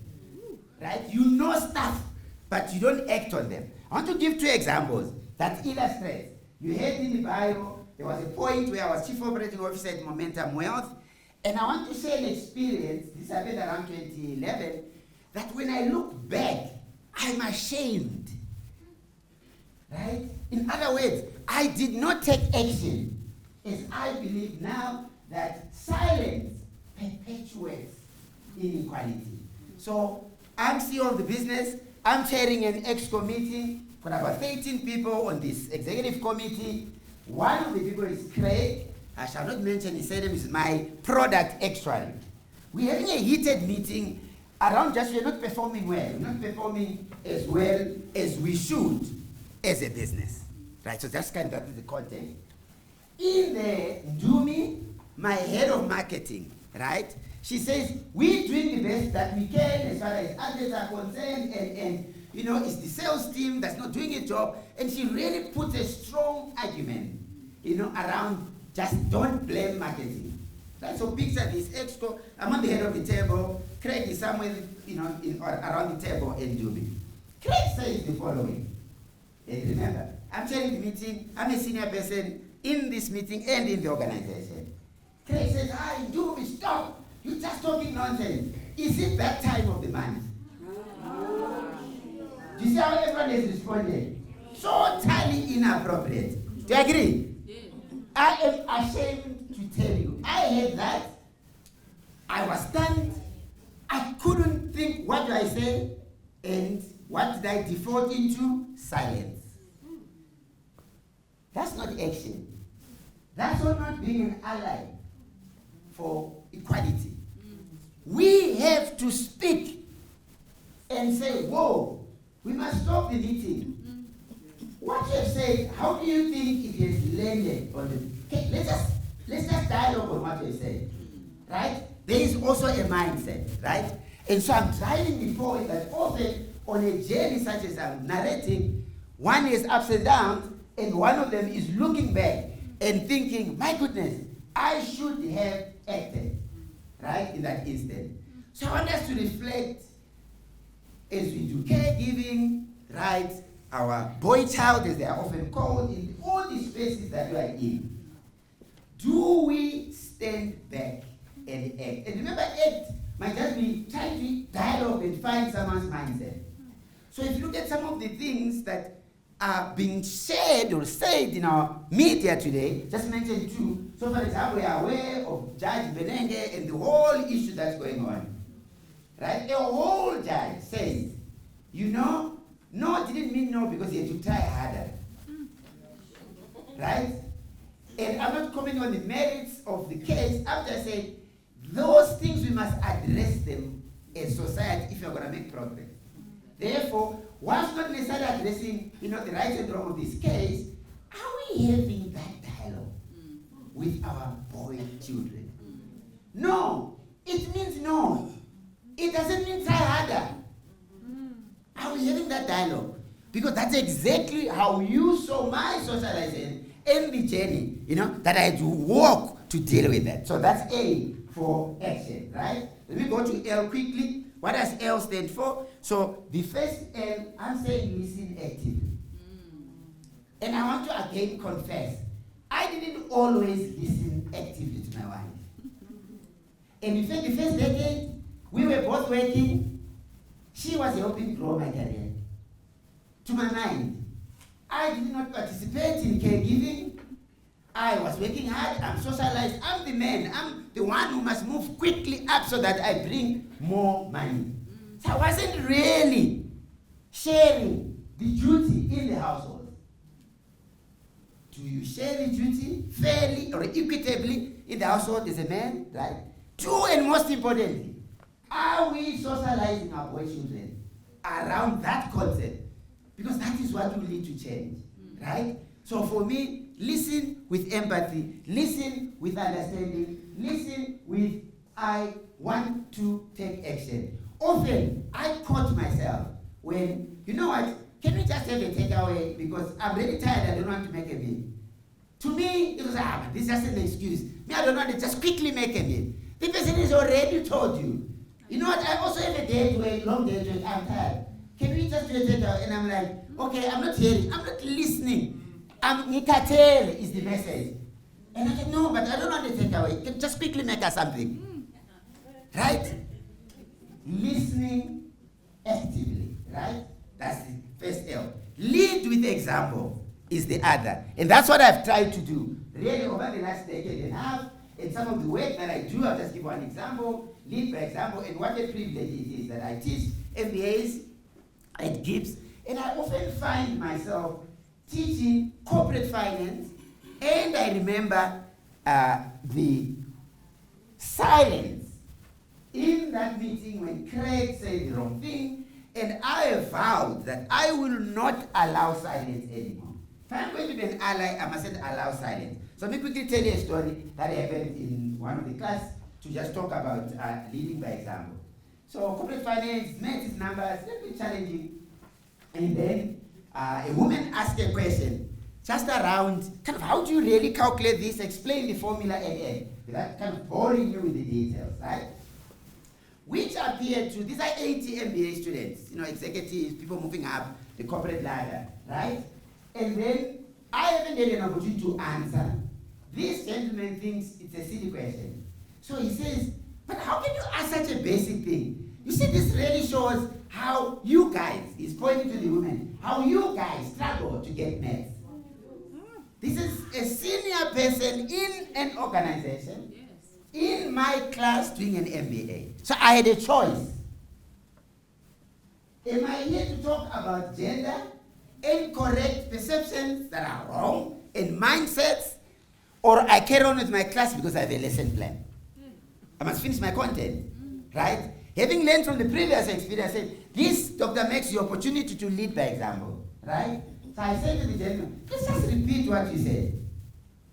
And he's thinking, no, I'm betting on the back. Boy, he says it again. I said, can someone in the audience, ladies, how is that landed?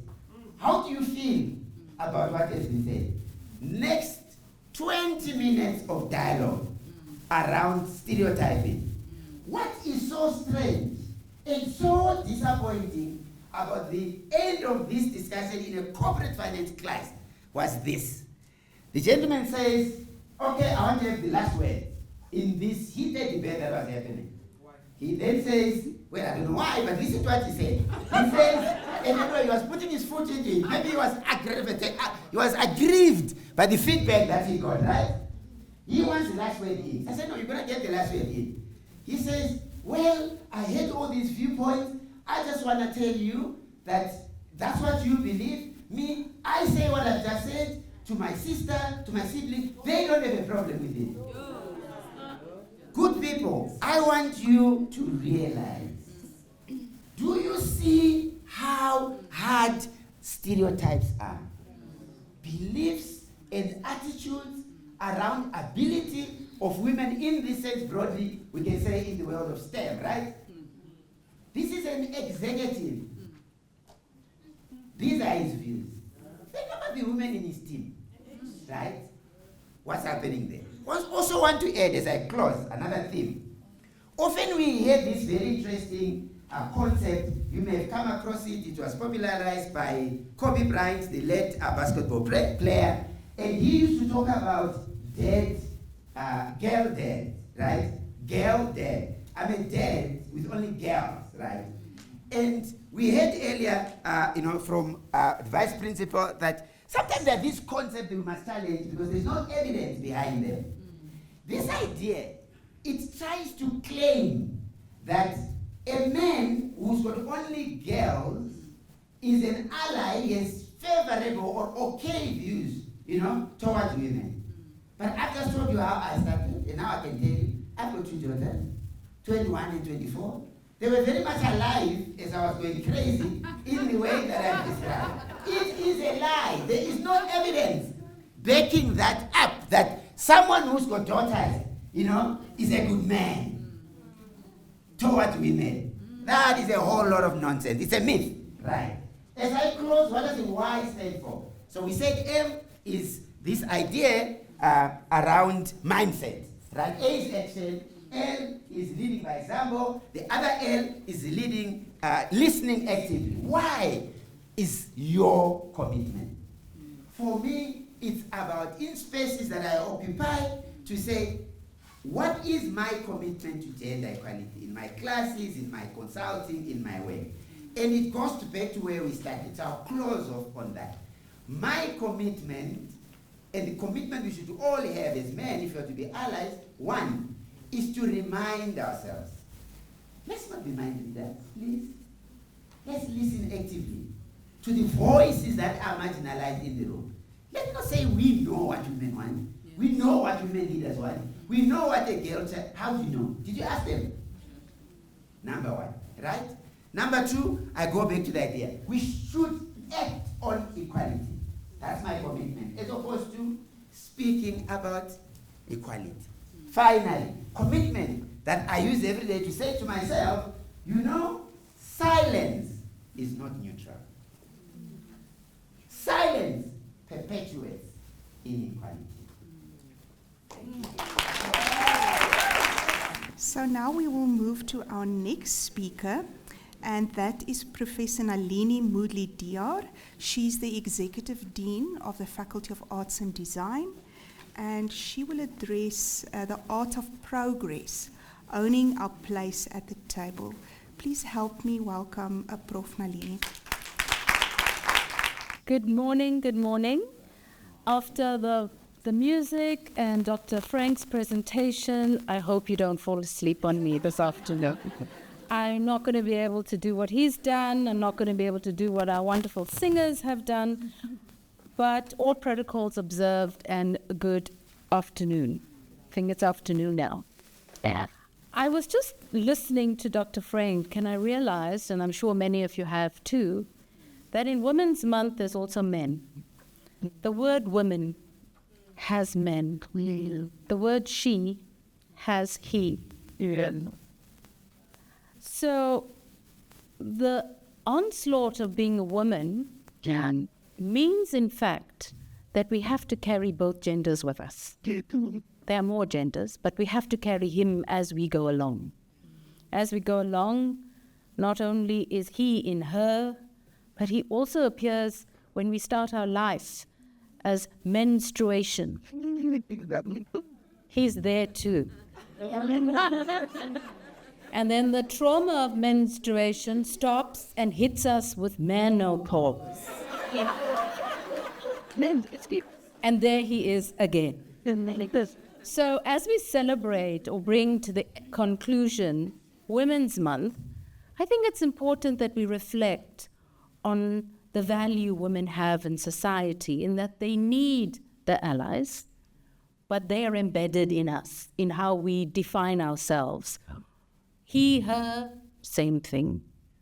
So, as we gather here at the Prestige Auditorium during Women's Month in August, I'm sure by now you're quite tired about hearing of the March of 1956. And I'm sure you're fully aware of the might of that day. So I'm not going to say anything about that day. But I want to use this moment to reflect critically on what that legacy demands of us today. I want to suggest that that march was not simply an act of resistance, but more critically, it was an act of imagination. The fundamental conviction for those women was that another South Africa was possible. It only existed here in their minds. It existed in their imagination.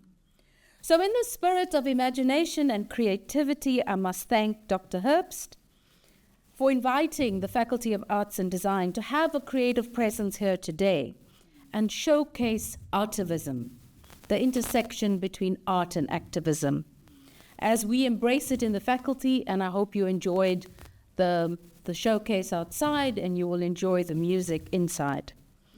It is in this spirit that I frame my reflections under the title Agency, Advocacy, and Activism, the Art of Progress, Owning a Seat at the Table.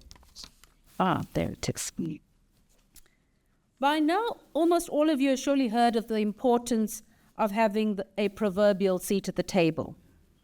Owning a seat at the table is more than occupying a chair. It is more than representation on a committee or presence in a boardroom. To own our seat means to understand the criticality of presence, to know that we are ethically bound to act in ways that reshape the table itself. Progress requires us to reject tokenism. It requires courage to speak when silence is easier. It requires integrity to disrupt when conformity is safer. But above all, it requires us to remain oriented to our true north. What is that moral compass of justice, solidarity, and care? And we heard a lot about care work this week. Without a true north, the table risks becoming a place of assimilation rather than transformation. And it is then that the table is reshaped outside of our control. And owning that seat at the table demands that we carry the voices of women who are not yet in the room. Wow. The essential question is never, do I have a seat? But always, what am I doing with the seat? And whose voices am I carrying with me? We often talk about agency. Quite loosely, what does it actually mean in your daily lives to have agency? The Women's March of 1956 asserted their agency by marching, by handing over a petition, and importantly, standing in silence for 30 minutes. Can you imagine 20,000 women standing in silence? It's very hard for women to be silent, but 20,000 for 30 minutes. What a remarkable achievement. But it was an assertion of their agency. So agency is about recognizing our own ability to act and to make choices in an attempt to shape the world despite systemic barriers. Too often, women's agency is dismissed, erased, or, more dangerously and more sinister, we are co-opted. But history and culture are full of women who redefined what agency looked like in their time. And I thought, due to the fact that we are here as the Faculty of Arts and Design, I'll give you an art history lecture. Today I will use artists as my examples. We heard Miriam Makeba's song, and we all know that Miriam Makeba turned music into an international weapon against apartheid, refusing to be silenced even when forced into exile. Consider, I spoke about this, sorry. Near the next slide. Tessie, my slides are stuck. But consider Zanele Muholi, for those of you who know Zanele, the photographer, artist. There, thank you. The photographer, artist, whose portraits of Black LGBTQI+ people reclaim dignity and visibility, challenging a society that often erases or marginalizes them. Gladys Ngudlandlu, a pioneer among Black women artists, whose posthumous recognition via the Presidential Order of Ikhamanga in 2003 demonstrates the powerful artistic legacy she established in reflecting the realities of her community during apartheid, when Black women artists operated on the margins and were virtually written out of the art historical narrative of South Africa. Mary Sibanda, a more contemporary artist whose installations and sculptures explore the experiences of Black South African women, thereby challenging the predominantly white, male-dominated establishment by bringing their voices into public consciousness. Each of these women demonstrates that agency is not abstract, but it is lived. It is embodied. It is political. And these artists have used their voices to claim their personal power. If agency is personal power, advocacy then is collective voice. Advocacy is when women use their platforms, their seat at the table, to speak not only for themselves, but for others who remain silenced.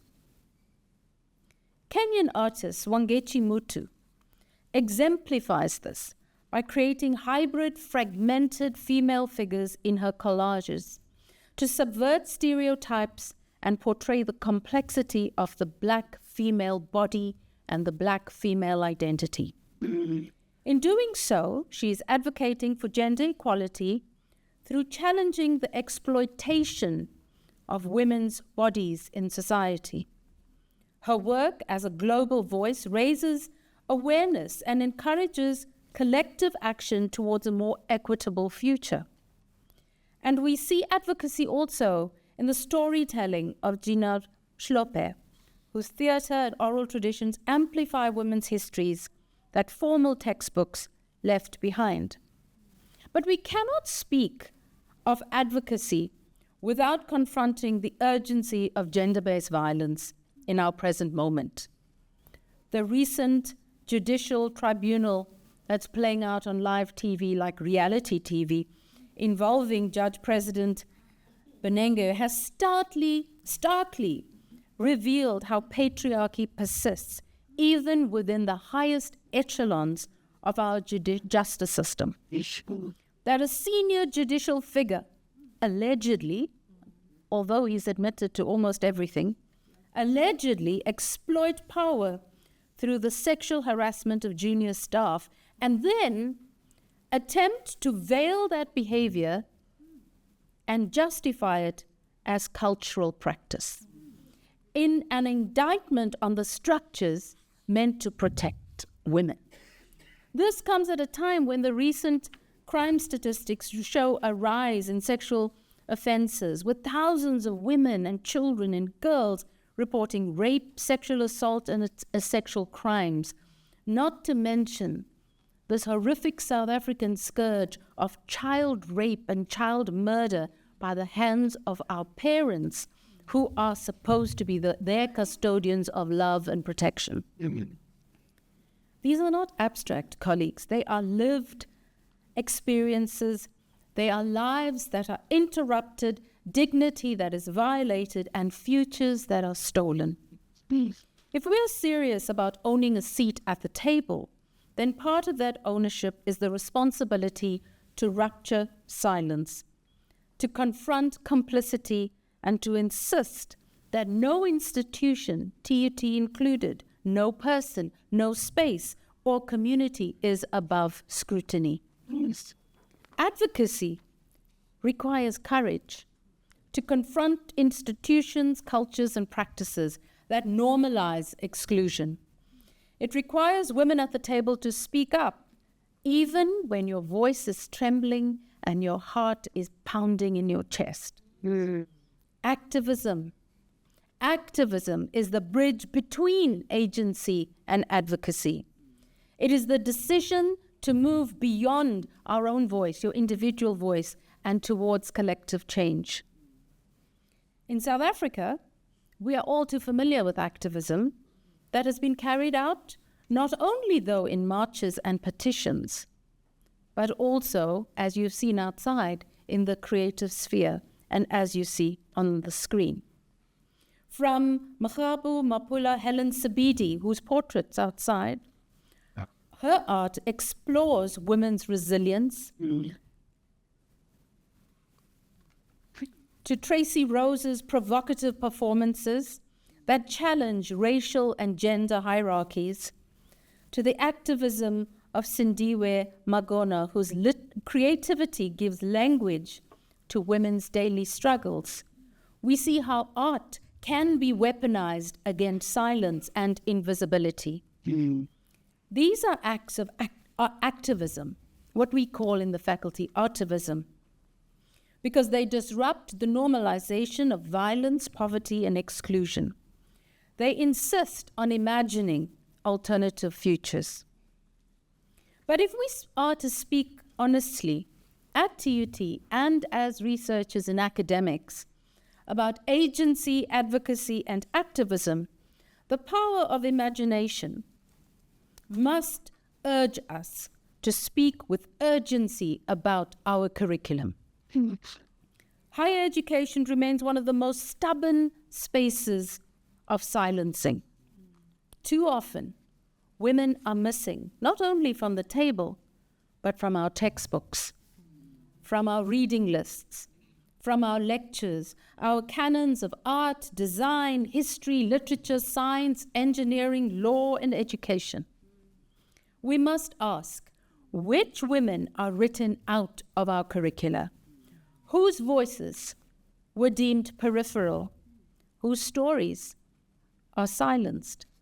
And more importantly, why? And we must act with urgency to write women back to the center. This requires us to revisit the stories of artists, women writers, and women thinkers who shaped our cultural and political history, but were erased by patriarchal knowledge systems. And it was such a delight to hear the stories today from diverse spaces. But writing back to the center, you might recall in 1989 the seminal text, The Empire Writes Back. It is a foundational text in post-colonial studies. And its agenda in 1989 was to critique Eurocentric literary dominance and reclaim narrative authority for colonized voices, thereby allowing the subaltern to speak. Today, our task is to tweak that agenda, to confront not only colonial erasure, but also the patriarchal erasures within our own contexts. The women of the Global South must write back to the center, to insist that their creativity, scholarship, and activism form the heart of our curricula. But importantly, this is not merely a question of representation. It is simply, well, for me, it's simply a question of justice, a question of rewriting the knowledge systems that shape our future leaders and the future citizens of this country and the globe. We have in our collective hands 65,000 minds to shape. What do we do with them? We have it in our control to imagine what gender justice, gender equality, and gender equity in the curriculum might look like. So how are we preparing them? What do we do to prepare them? These are questions for us to deeply engage. So what does it mean for us gathered here in August 2025 to speak of agency, advocacy, and activism. It means recognizing that the table is not neutral. Power circulates around it. Decisions made at the table affect lives beyond it, because, ladies and gentlemen, the table is beyond the table in the boardroom. It's in the golf course. It's in the wine tasting. It's in the after-hours engagements where none of us are present. To sit there as a woman means we must reimagine leadership itself, not as self-advancement, but as a collective trust. At universities, this responsibility is profound. Higher education is not a factory for degrees. It is a crucible for ethical leadership. When women own their place at the table in our faculties, in our boardrooms, in our research, in our curricula, we model for students what it means to align agency with ethics, to connect advocacy with courage, and to transform activism into sustained real change. Our true north is what keeps us from losing our way. It is a reminder that leadership is not about self-comfort, but about a collective conscience. It is the measure of progress not by how high we climb, but how widely we kick the door open for others to follow. Our true north should be that moral compass that keeps us focused not to stand and self-glorify, because none of us can say we got here alone. Someone helped you, someone advised, someone mentored, protected, and spoke for you when you were not at the table. And somebody opened that door for you. So when we arrive, let that true north allow us to hear the voice that asks, whose lives have been made better because I am here? So in closing, the art of progress then is about owning our place at the table with humility and with courage. It is about carrying with us the weight of history and the hopes of future generations. It is about using our seats not as symbols of personal success, but as platforms for justice and for collective growth. In 1956, the four leaders, Lillian Ngoyi, Helen Joseph, Sophie Williams-De Bruyn, and Rahima Moosa, did not go alone to claim their fame that might have come to them. They went as a collective. Yes, they might have not got what they wanted, but they got a lot more. They've got a whole month dedicated to them. And more importantly, they realized that women have the ability to organize, mobilize, collaborate, and resist. Hence, we commemorate the power of that moment in South African history. As we mark the end of Women's Month, may we remember that agency is the courage to act, advocacy, the commitment to speak, and activism, the tenacity to transform. Together, they shape the art of progress. And progress, colleagues, any real progress, happens when women rise, not alone, but together. I leave you with the words of American feminist Audre Lorde, whose voice continues to challenge and inspire across generations. And I quote, "When I dare to be powerful, to use my strength in the service of my vision, then it becomes less and less important whether I am afraid." So colleagues, let us dare to be powerful. Let us dare to serve a vision of justice, and let us never forget that the true art of progress is an art, and it is not found in fear, but in courage. I thank you so much for listening. Thank you so much, Prof. Nalini, for that, and you really exemplify autism. Sorry. Activism.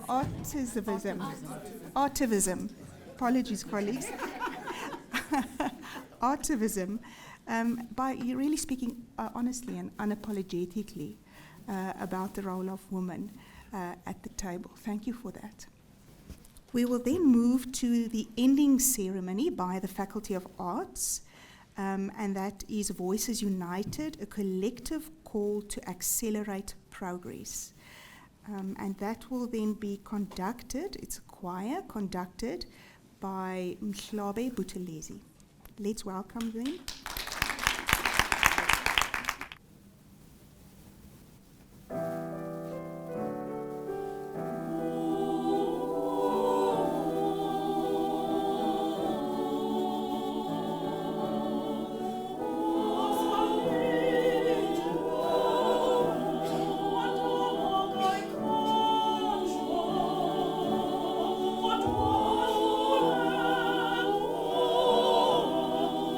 See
Thank you so much, Mr. Buthelezi, and to the choir. Let's give them another hand of music. We're drawing closer to the end of the program now, and we will do the closing remarks, and that will be by Prof. Hlengani Matebula, and she will speak about from conversation to commitment, sustaining the momentum of change. She is tall, dark, and aged.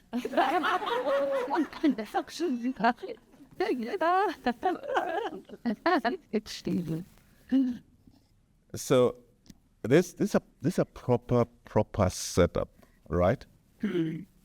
So I've been nicely set up. So somebody says, so it's true. So I've been nicely set up. You have all these great speakers that have come before me. You have the music.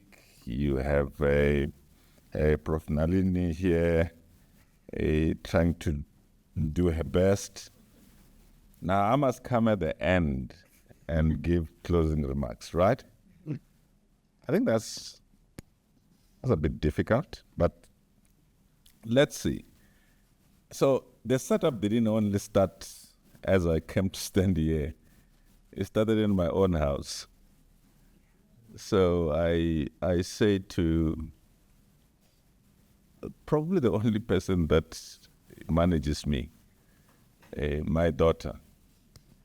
I say, well, I'm going to speak yet again in a women's event. She says, Dad, but you love women, right? No. You could have had the pin drop. Because I said, well, how do I respond to this? And quickly she rescued me and said, don't you love me? I said, I love you. I said, yeah, exactly. Every time you're talking to women. I said, okay, all right. It didn't go as far as I thought that's where it was going.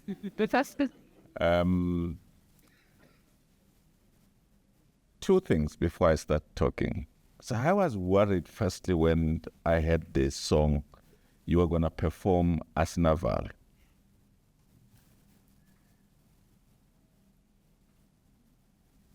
The reason I was worried is because that song is a very special song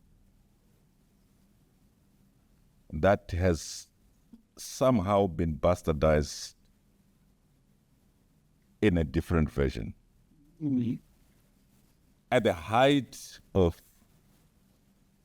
the absolute destruction of this country, the national anthem of it was a song called Asnafar. And truly people stole and destructed in the name of the song Asnafar. So I really am happy that you didn't sing that version, because that version is problematic. But secondly, Dr. Magwebe, you spoke very well, but you are in the wrong business school.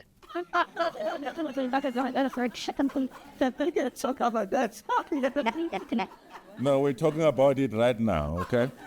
So you have just been recruited and pushed publicly.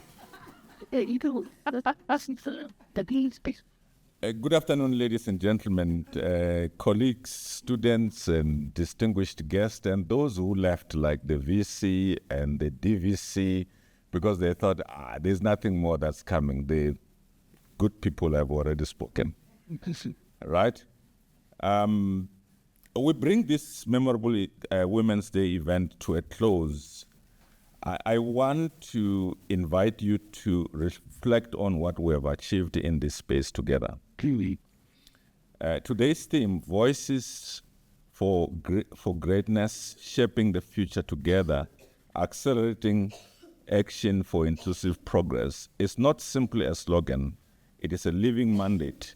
It is a reminder that the conversations we have had here today must fuel something much greater than awareness.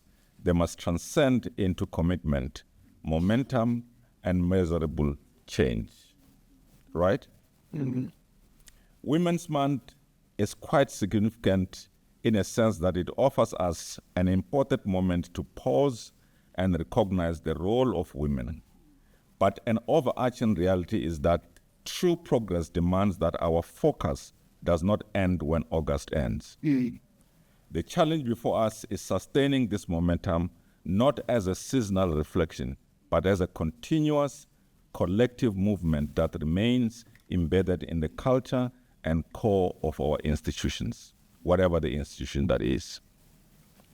Throughout the conversations today, a common thread stands clear: the power of voices, voices that carry stories of resilience, voices that challenge inequality, voices that affirm the dignity and capability of women across every sphere of life. Yet, for voices to bring lasting change, they must connect to commitment in all spheres, from structure, policies, practices, and choices to breed real societal change. Let me illustrate this with just one example, and I might just embarrass somebody here. Many of you may know of a person called Dumisani Chauke. She's here. Do you want to stand? She says a giant more than me. Do you want to stand? There she is. A leader who has excelled on the netball court as a player, a coach, and a mentor, and who is now excelling in the boardroom as a student in our MBA program at TSB. Dumisani embodies what it means to carry lessons from one arena into another.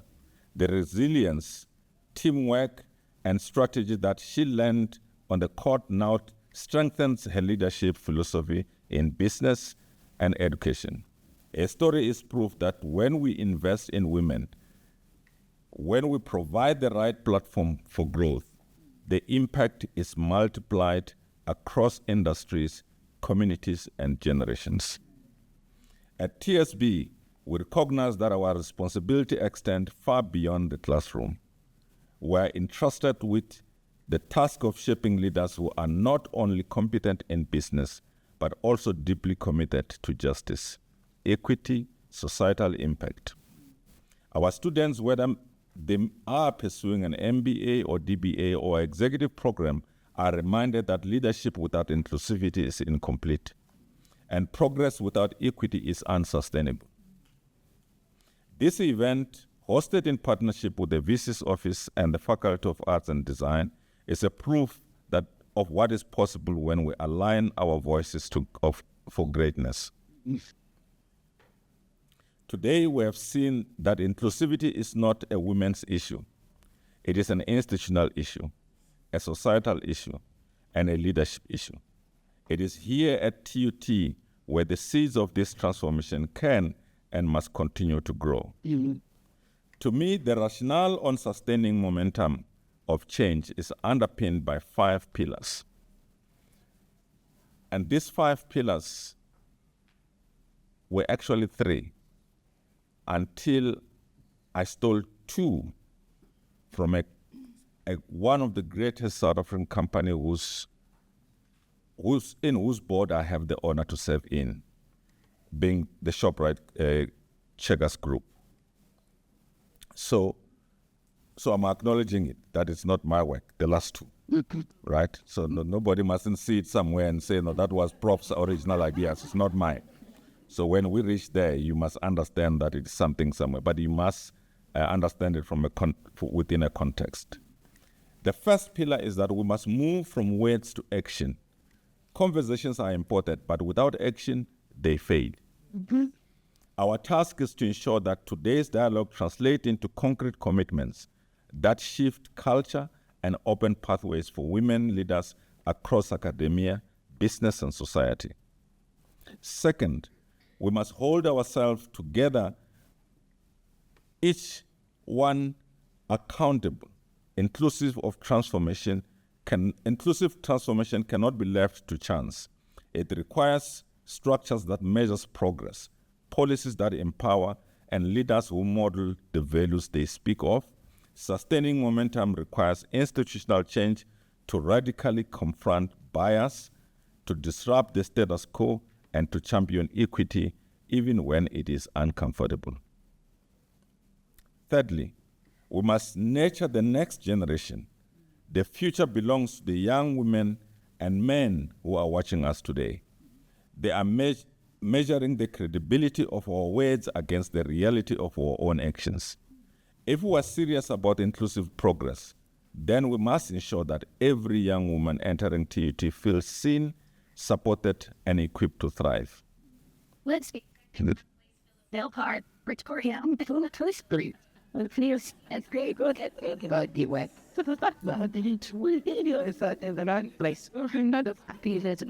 No. If it's the direction to the Silla where the business school is, it's okay. You are not lost. You are not lost. Fourthly, and I want you to read this in context because this is meant for a retail group, right?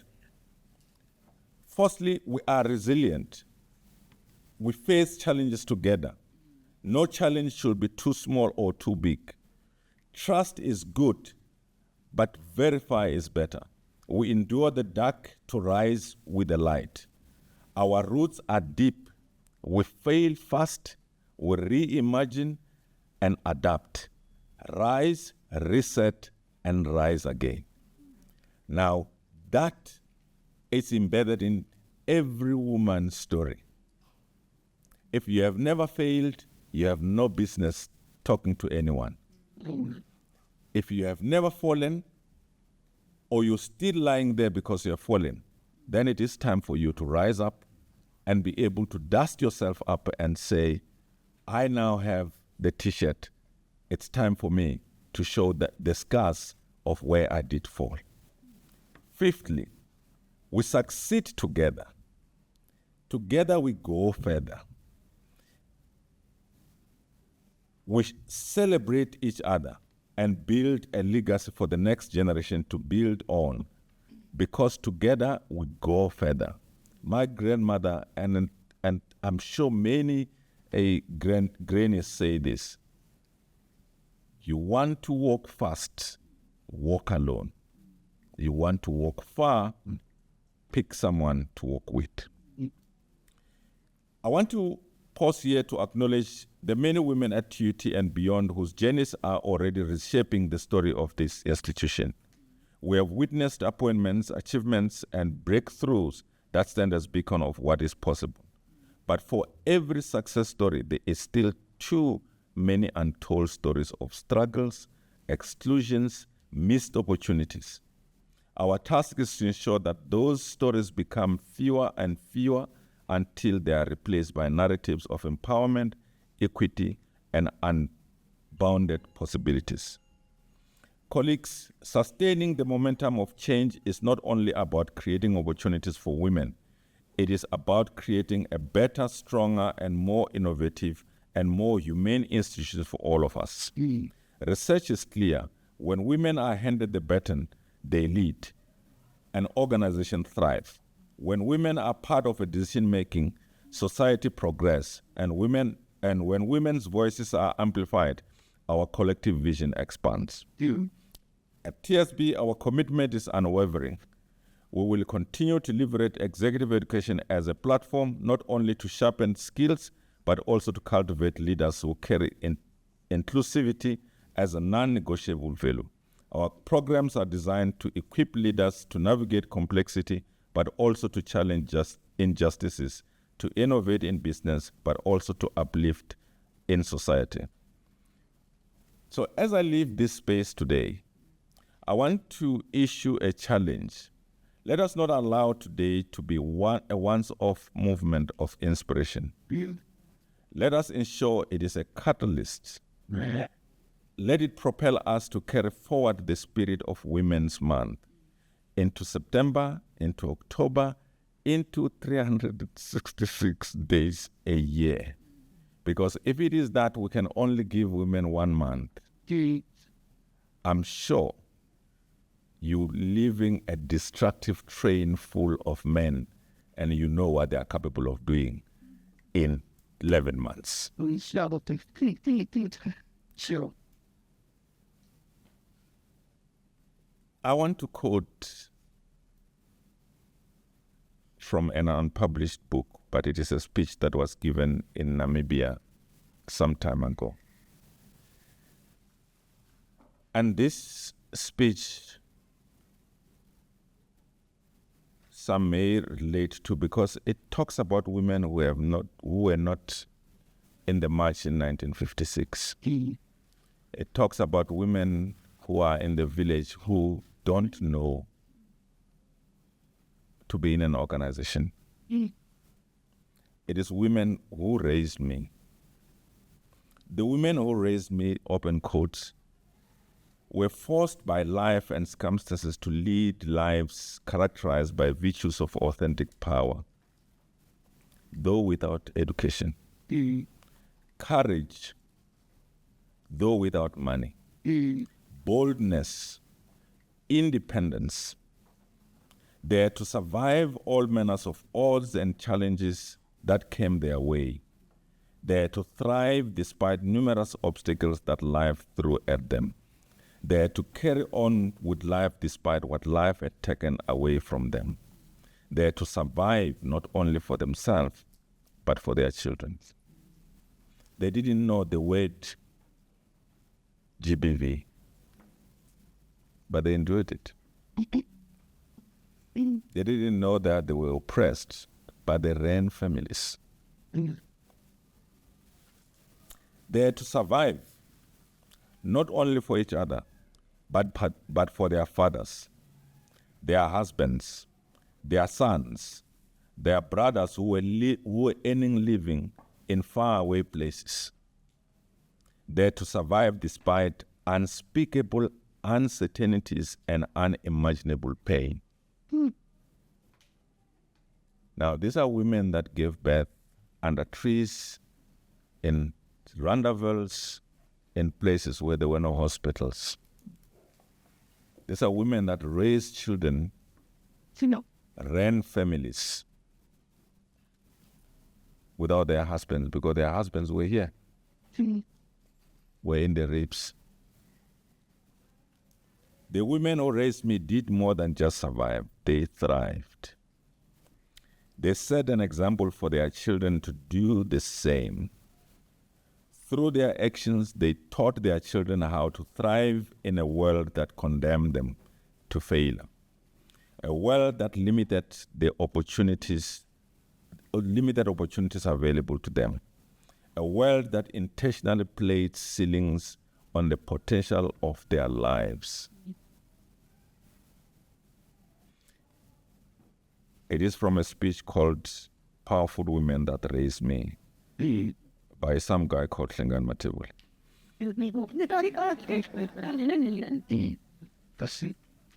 Now, on behalf of TSB and the university, I want to thank every voice that has contributed today. Your insight, your stories, your courage are the foundation of the transformation we seek. And I thank all of you for your presence, your energy, your willingness to be part of this movement. We need to change the sentiment from conversation to commitment, from momentum to sustained change. The task is urgent, the journey is ongoing, and achievable as the future we seek is within reach. Now, imagine many unnamed women. And we have named for them, call them unsung heroes, who make us men shy, who make us take the glory, who make us feel that we are the head of the families, yet literally we are guests in our own houses. Now, if you liked what I just read here, know that it is the work of a young woman in my office called Elhumuditwe Matibe, and she sits there. So that's her speaking to you. I was just the messenger to deliver that which she wrote. Thanks so much, Prof. Matebula, for that powerful speech. So possibly I was not wrong then saying he was a she. It was her. Thank you so much, Prof. I'm now going to call Dr. Tessie Hart, who will do a vote of thanks. Colleagues, as we bring today's powerful gathering and Women's Month to an end, I would like to extend a few heartfelt words of appreciation in addition to our inspiring guest speakers, whom our program director has already acknowledged. I wish to express sincere appreciation to the individuals and teams whose contributions were pivotal in shaping today's event into such a meaningful and memorable experience. This is not merely a formality, but a genuine recognition of the effort, the creativity and the collaboration that made today possible. First of all, our program director, Professor Havenga, thank you for guiding us through the day with such grace, clarity and warmth. And we would like to give you a token of our appreciation as well. If Zama can just please do that. Thank you, Zama.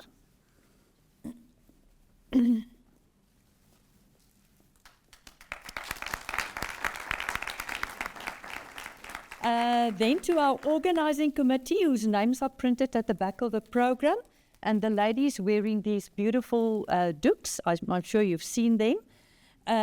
Thank you, ladies, for the teamwork, for your dedication, your hard work, and the teamwork that made today possible. Thank you so much for that. Then a very special thank you to our fearless Dean of the Arts, Professor Nalini Mudli-Diar. Thank you for your enthusiastic support and your immediate agreement to collaborate when I first reached out to you. It's really highly appreciated, and your leadership made it possible for your faculty to contribute in such a meaningful way throughout today's program. Thank you so much. Then to the faculty leadership and their teams who brought today's message to life through the arts. First of all, Dr. Rosti Paskovic, who directed all the live performances with such dedication and creativity. Thank you so, so much. We really enjoyed that. Then Dave Newman, HOD of Design Studies, I don't know if he's here, for the powerful mini exhibition featuring students' work in glass, ceramics, jewellery and more. Thank you very much, Dave. And Professor Anne Mason, the HOD of Fashion Design, for the deeply symbolic presentation of deconstructed and reconstructive garments that speak to the trauma and the resilience and the rebirth of GBV survivors. Thank you so much. I'm sure you've seen the beautiful ladies in the beautiful garments when you entered the Prestige. Then Inge Newport, HOD of Interior Design, for your department's beautiful and thoughtful design displays. Then Dr. Herman Botes, who's sitting there right in the middle at the back, for curating the Women's Rights, our Human Rights poster exhibition in the foyer. You've made sure this wasn't a pink goodie bag event. Thank you so much for that powerful exhibition. Then to the students across all these departments, you did not just perform, you embodied the message. Thank you so much. Then a special thank you to Irene Botes, the faculty's marketer. There. Thank you for your expert coordination across all the departments and activities, ensuring a seamless artistic experience for our guests. To Carol Ann van Niekerk from Somatology, for you and your students, for graciously giving us free neck massages. Your act of service and well-being does not go unnoticed or unappreciated. And for free of you, you will see in your bag, there's a sticker and there's a gift voucher for you if your bag has got a sticker in it, and you can collect the gift vouchers. Oh, is the sticker, yeah. Oh, the sticker is at the back of your name card. You can collect your gift voucher, also donated by Somatology. So thank you so much. Then also I'd like to express sincere appreciation to our unsung heroes. That is Chris Stout, sitting there in the back of the control room. He's making a video recording of today's event, ensuring that we can share this event beyond this room. Thank you so much, Chris. Monica Prinsloo and her team for managing the venue and ensuring that all logistics were handled with care and excellence. And then for Jack Manaka for the audio-visual support. Jack, I think you got at least 10 emails from me this week. Is this in order? Is that in order? And every time Jack patiently respond, don't worry, I'll be there. I'll make sure everything is taken care of. Thank you so much, Jack. Then finally, a word of thanks to Professor Van Wyk and Professor Glengani Matabula. Thank you for your visible support and for enabling this partnership to flourish under the TUT banner of excellence in inclusivity. And finally, to all of you who attended and engaged, thank you. May you leave not just with renewed imagination, inspired, but also agitated. Amazing. And then from all of us, thank you so much, and please join us for lunch outside.